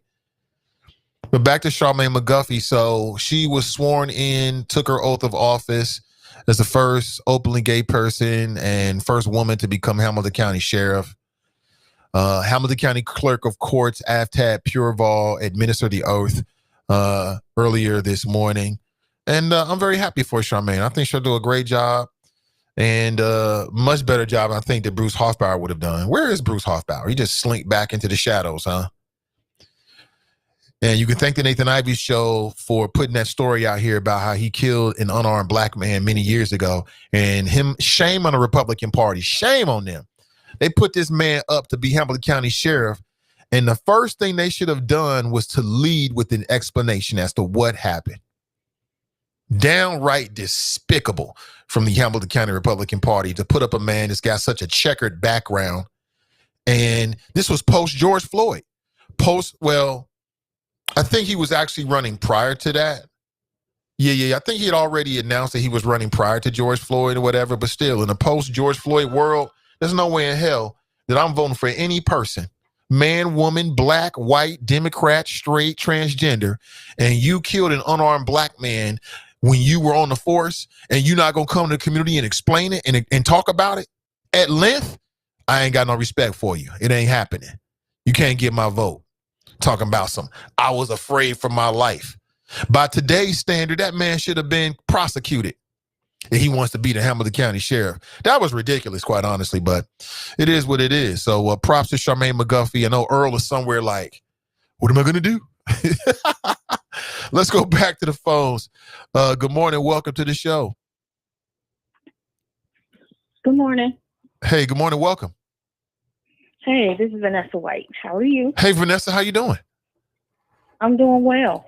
I'm just really wanted to make just a couple comments on what you're talking about with Gabriel Ty, and just really appreciate the issues that you're raising, because I think they're important and critical, especially right now, because I think it feels like the community is absent, with us being in remote learning, and just loving the fact that you're making sure that we're paying attention to our children during these times where we can't see everything, right? And so I just wanted, as a former school board member, just wanted to say how important it is for us to not put so much onus on parents in situations like this, where we do have elected officials and they are responsible, and they're responsible to be paying attention at all times.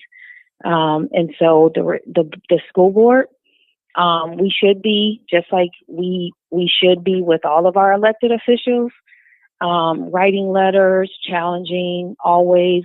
When I was on the school board, I would take calls all the time from parents and families, and we should be really encouraging parents to not shy away and to do from doing that, and the community giving support and protection when they do, because it is sad to see that people don't share their opinions because they think their children will be punished, and we know that's wrong.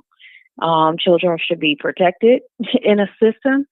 And so I just really want to encourage people today and get back in the game, on this. Just because I'm not on the school board doesn't mean you care. I used to always say once a school board member, always one, because you're accountable and you're responsible for all that that goes on behind, out front and behind closed doors. And so I just want to, happy to give myself as somebody who can encourage and support parents. My number is 513-417-9282. And if there's any parent who doesn't feel empowered to call, advocate for, stand behind their children, I'm willing to stand with them to help figure out what strategies are, where injustices lie, how we can make sure we do that, because I'm still a grandmother. I raised 5 children in this system, still a grandmother. And, we all see things that need to be better. So I just really want to really stress the point that we should be crowding school board members with letters, especially in light of this new equity policy that they put forth, that says, whether you're a Walnut or a South Avondale or Rockdale or Clark or Woodward or an SCPA, every child matters. Every child deserves the same exact thing. And that's equity. And it means that if you're lacking in something that another student's not, you need to move those resources to where the students need them. And if there's a parent who doesn't know, then the onus is on that school board to move those resources to where parents know, to where parents don't know. And so I just want to get in the game with you. I appreciate you every time I have the ability to listen to the show, the privilege of listening to your show. I appreciate what you're doing, appreciate how you're raising the banner, and just want to advocate for you to continue to do that and hold us accountable as a community. I appreciate you, Nate, for doing that. All right. Thank you for the kind words, Vanessa. And I do have a couple of questions. Can I contact you on, away from the microphone? Absolutely. Okay. Will do. Thank you so much, Vanessa. I look forward to hearing from you. Bye-bye. I appreciate it. Former school board member. She said, hold up, let's not put all the onus on our parents. And that's, I know Danita's coming from a really good spot and with experience. And I appreciate it, but I think we do that a lot. We want to push it. What are the parents doing? I know parents that are highly intelligent, highly motivated, high functioning individuals. They get ish done. Okay. They get ish done. And they've had just terrible interactions with CPS. And again, this stuff is going to happen. You know what I'm saying? I'm not trying to blame nobody other than the people that deserve to be blamed. That's the individuals that's doing it. My only issue is, again, when you're working with a whole lot of moving parts, things going to happen. I've run a staff before. And, I had members of my staff that did things that didn't 100% weren't congruent with my wishes and the way I wanted the program to be run. That's going to happen. We get it. But what you do after it's brought to your attention is my issue. Well, thank you so much. Appreciate it. Yeah, what you do after it's brought to my attention or brought to the attention is what you do. Once I find out about it, what I do, I'm responsible for. And I just don't play no games with people's kids. I take it very, very, very, I take it more seriously than anything else. I don't play no games with people's children. I don't play with people's food. I don't play with people's money. And I don't play with people, period. But I don't play food, money, and kids is something that's a bad thing to deal with humans. You don't want to play with humans on any of those levels. Food, money, and kids. And it's probably kids, money, food in that order. That's a good way to end up like 2 days later, wake up like, what happened? You was playing with somebody's money, food, and kids. Money, kids, and food. That's what happens. I take things very, very seriously. All right, so I gave you the information about my Charmaine McGuffey. And so it's that time. It's January. People are being sworn in. You're going to have new members of Congress being sworn in this week. Of course, coming up in a few weeks, you've got the new president in this administration, Joe Biden, coming in. Trump is still out there trying to finagle and finesse his way, into the election. There was an audio clip that was released within the last, I'd say, 48 hours of Donald Trump pressuring the Secretary of State down in Georgia. Remember, that was the allegation that he called the Secretary of State and was trying to pressure him to somehow come up with 12,000 votes. And Donald Trump said, oh, no, I would never do that. No, I would never do it. That didn't happen. Well, apparently this Republican Secretary of State down in Georgia was smart enough to record the phone call. And I ain't mad at him. He was smart enough to record the phone call. I listened to the audio last night. And, you hear Donald Trump running his game, trying to finesse this guy. Like, well, you know what? I just need 12,000 votes. It's basically what he said. I just need 11,000 votes, man. Now, what you got to do to get them votes, I don't really care. And so we got a window into the way that the Donald works. And like I said, on certain levels, when people are trying to get you to do something, they don't come out and ask you to do it. They talk around it. Like, you know what? This would be pretty good if something like this happened. A lot of people think this should happen, and then they'll allow you to fill in the blanks and do their bidding. That gives them plausible deniability. They can always claim, I never told them to do that. I didn't tell them to do that. Why you do that? All right, we got about 10 minutes left. My son is in virtual learning today. I had planned to talk about numerous things, some more serious than other things this morning. But we kind of I won't say we got distracted, but that Gabriel Taye story is, to me, that's the number one story in Cincinnati. Shout out to Cincinnati Enquirer for putting that out there. That's the number one story here throughout the day of Cincinnati, unless something else happens. It's the number one story. Maybe the number two story involves CPS, and that is everybody's back to virtual learning today. Man, you should have saw my son's face. It was so heartbreaking. He did not want to go to bed last night. I'm like, why? Because I don't want to go to school tomorrow. I'm like, go to school. You're at home. I know. He was so sad last night. It was so sad last night. It was funny because last night my wife was talking with her sister. That means the aunt of our son together, right? Junior. I'm like, why she ask him that? So, he's, kids, he's fighting for every minute to not be in bed, right? Long after he said his little prayers and put his PJs on and brushed his teeth, he gets out of the bed, goes into our bedroom. My wife's in the bed talking with her sister, right? Doing a video call. He gets on the screen and she asked him, are you excited about going to school tomorrow? He should have seen his face went from here. He's like, no.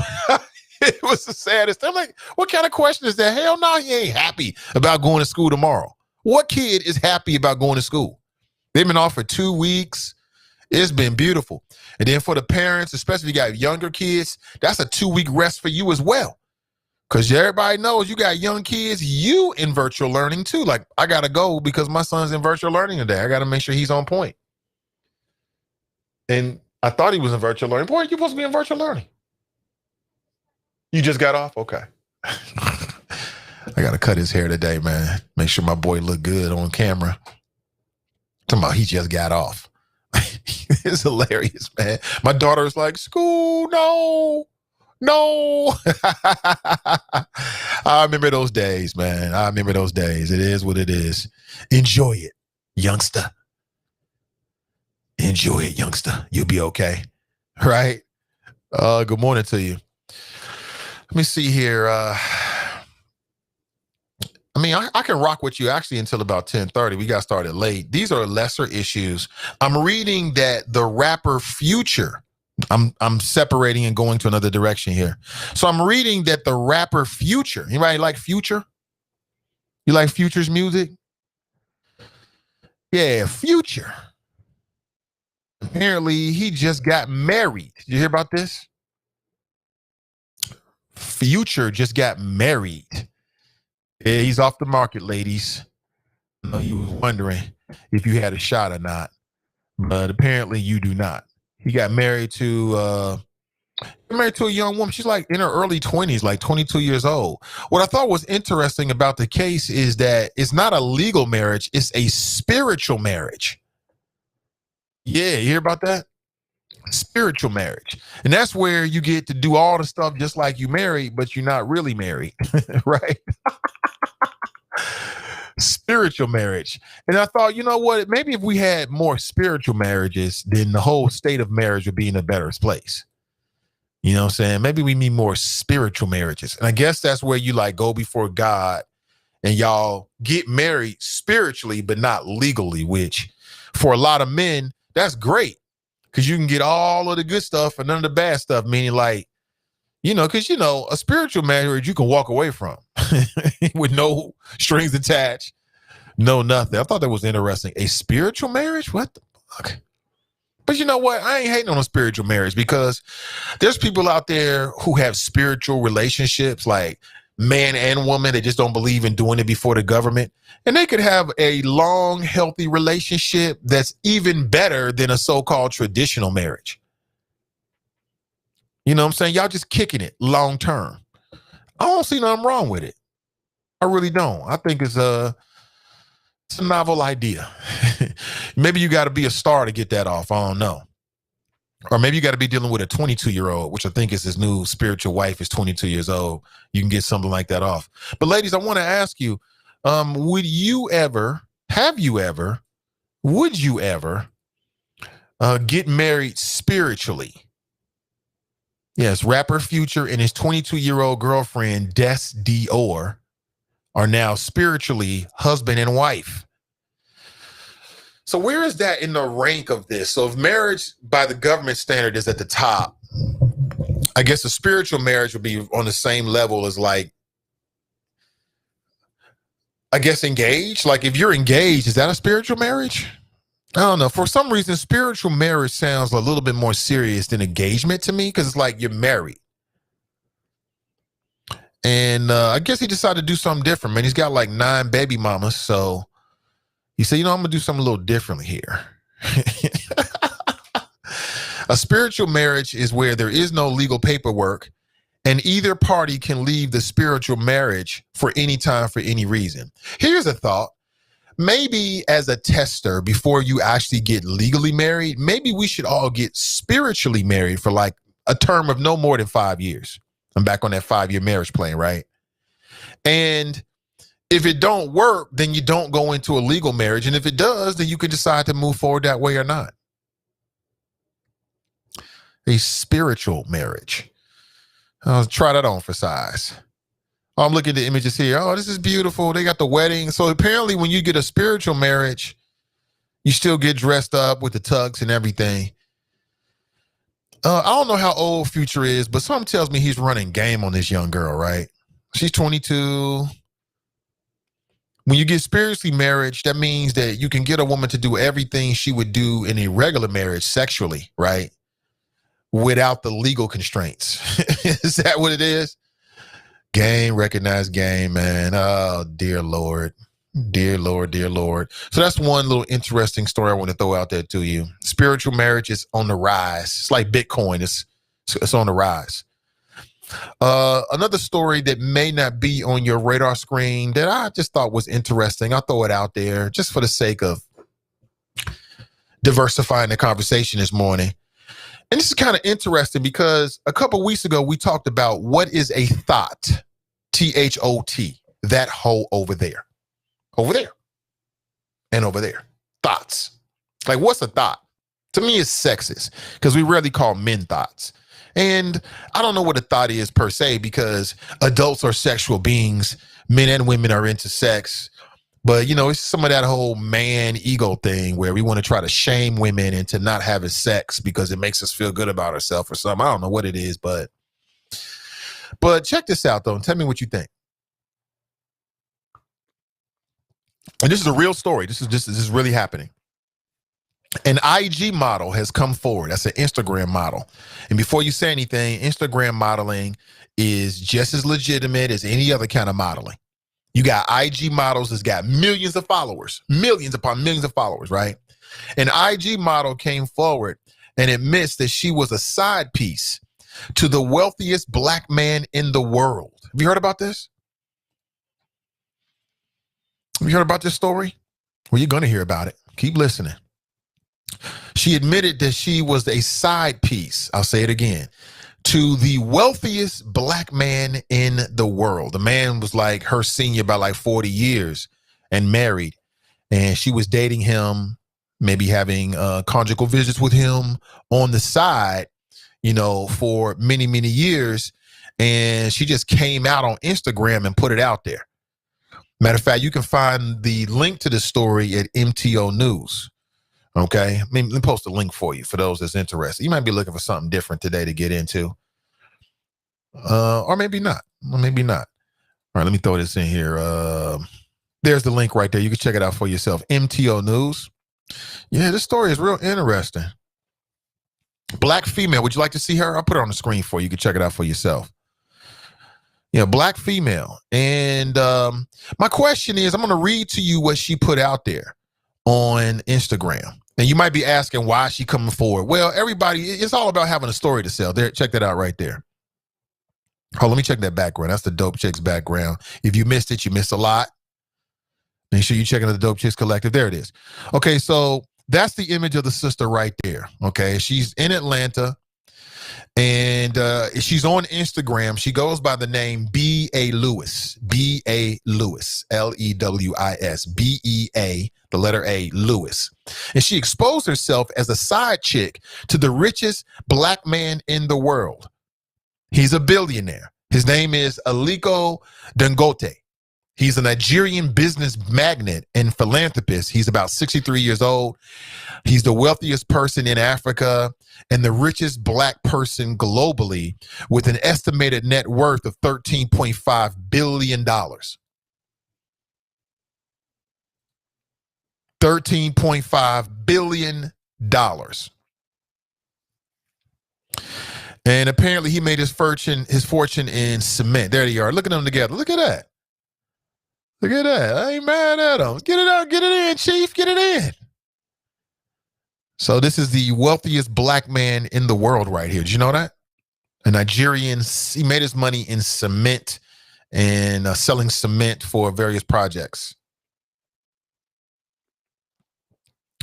And apparently she's being called a thought by folks on social media because she exposed her relationship to this man. And I'd like to get your thoughts about that. But before you give me your thoughts, I want to read this to you. She says that she's hurt by it, but she didn't leave the relationship empty-handed. She's a business-minded woman, and she says that she received a $500,000 investment for her restaurant, 2 real estate properties, and a healthy stock portfolio as gifts from her billionaire boyfriend. So she came up. What? Here's what she wrote on Instagram. I dated the richest black man in the world. He broke my heart into 1,000 pieces. I learned more from him than any person I've ever met. Communicating with a billionaire daily makes you see the world different than your humble beginnings. I became more organized and finally am able to step away from the daily kitchen operations. I love learning without strings. Give your best without expectations. Nothing is forever. I realized a $500,000 restaurant project was a bad investment. I purchased 2 properties. I started a consistent fitness regimen, became vegan, obtained a profitable stock portfolio. He changed my perspective on work ethic and patience. Once my mindset changed, the universe gravitated me to people that uplifted me and increased my net worth mentally and financially. To 2021 and powerful encounters. Now, what does that mean, powerful encounters? Is she like a sugar baby now? Or I don't know, but you know, from the outside looking in, I don't get this whole, every time a woman admits that she's having sex, mofos want to call her a thought. I don't get it. But I mean, it seems to me like she grew in a relationship. That's what grown folks do. Like he's 60-some years old, worth $13.5 billion. I mean, he gonna have him some girlfriends.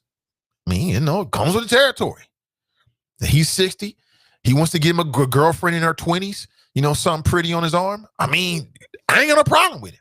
I don't see no problems. I don't detect any issues. And then from her perspective, ladies, tell me if I'm wrong, but it sounds like she came up. She got businesses. She eating right. She vegan now. That means the skin glow is popping. What's the problem? Mofos need to stop hating, man. Go get you some business in 2021 and stop worrying about what other people is doing. I read through the story. I read through the comments. I don't detect no problems with it. I don't detect no problems. And it seems like she's not trying to like put dude out there. You know what I'm saying? They had a nice little thing that was popping for a little while. Nothing lasts forever. We already know that. Okay, great. And the reality is most relationships are quid pro quo.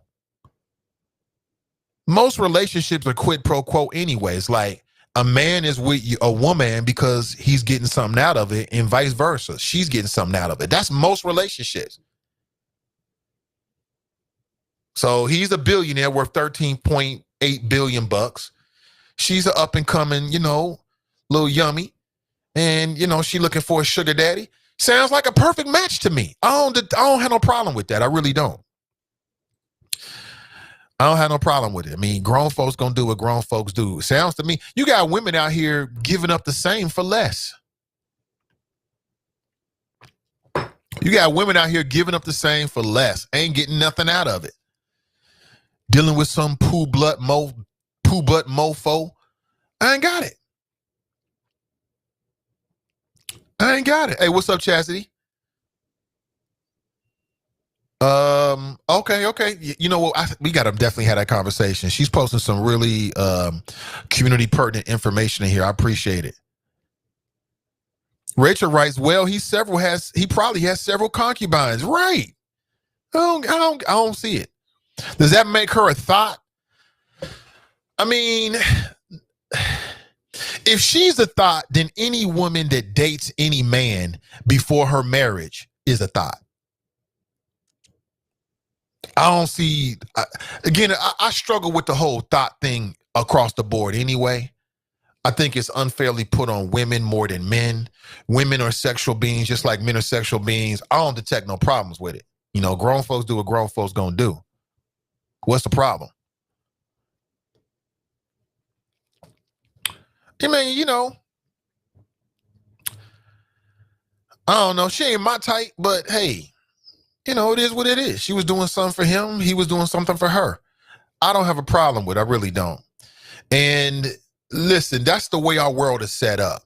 Older men who are established with money, younger women and women in general are always going to be drawn to a man that seems like he's got it going on, no matter what the level is. That's just the way that God set this thing up. And he did that so we can procreate. And so it is what it is. They seem to be happy. They seem to be happy. And how many women leave relationships with a $500,000 investment into a restaurant or a business, you know, from her boo, and or 2 real estate properties and a healthy stock portfolio? You know, he did what a man in his position was supposed to do. He brought her up a little bit. So, you know, I'm going to bless you. I don't see the problem with it. I really don't. I detect no issues.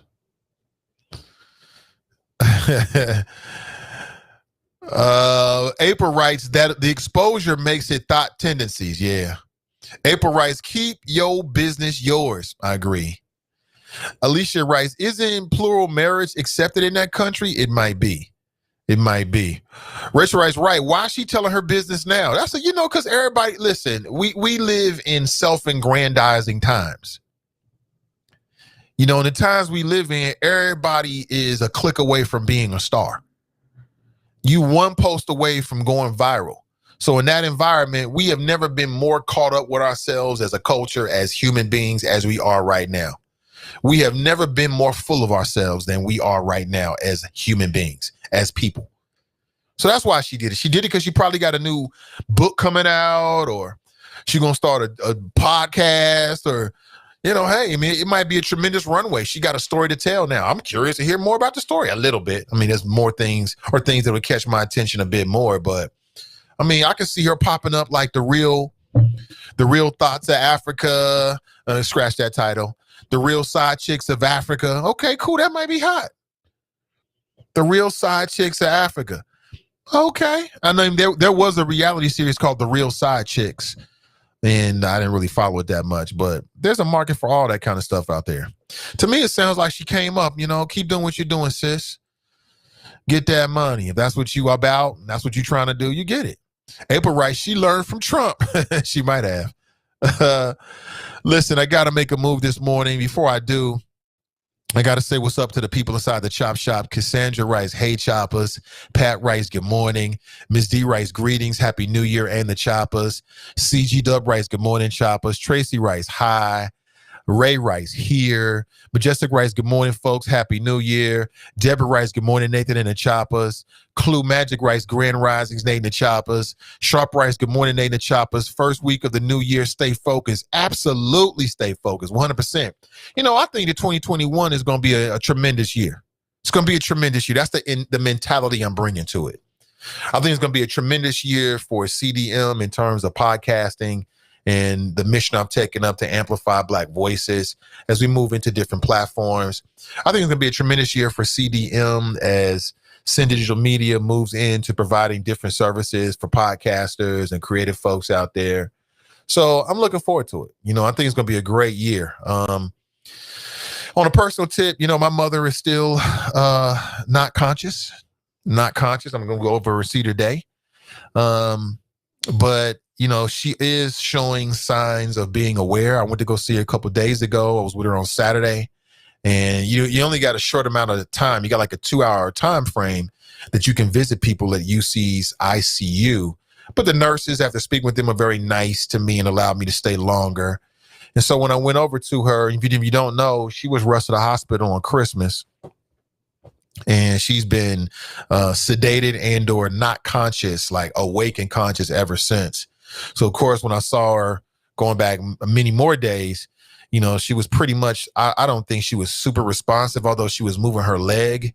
And when you got a family member in a situation like this, like any signs of anything, you make a big deal out of, right? So I'm feeling a lot better now. I'm not 100%, and, I'm definitely in my emotions about it. And for all the folks I'm working with, I have slowed down a bit. Please forgive me. I'll get back on the saddle starting today, but, things are happening. But so I went over there on Saturday, and she was more responsive. She was opening her eyes. At some point, she opened her eyes and turned her head and acknowledged me, shook her head, acknowledged I was there. So those are really signs that I'm grateful for as she tries to climb back to us. Because, she's important to us. So, that's still going on personally, but I would just bring a positive attitude to whatever I'm doing. And I think that attitude means everything.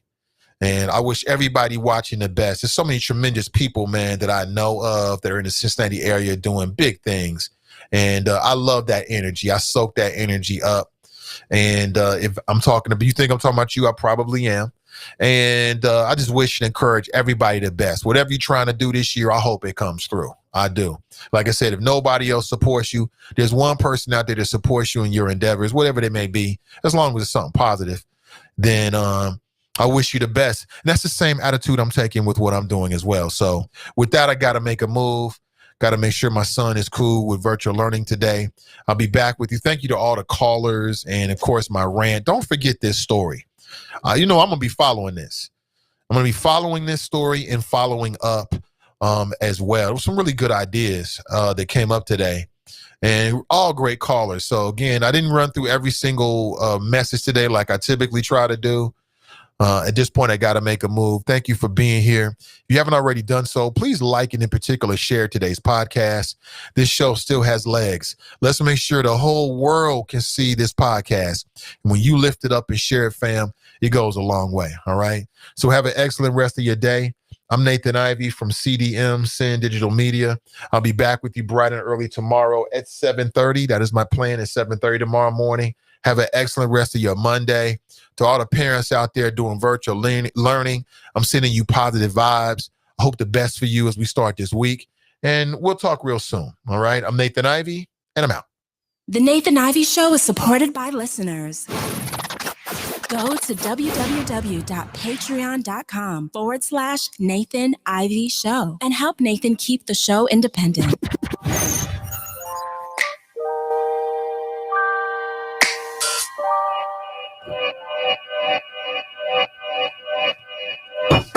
Yeah. Talking to my mirror like I love you so much. Curving on my critics like I heard you, so what? You can't kill my confidence, I think I'm the man. Tally all the I ever gave on my head. Lately I've been living like I can't take a loss. They ain't wanna help me, that's what made me a boss. You can't kill my confidence, I think I'm the man. We don't give a that's what they don't understand. I'm back again like flu season, I broke records while loose leaf and I'm coming.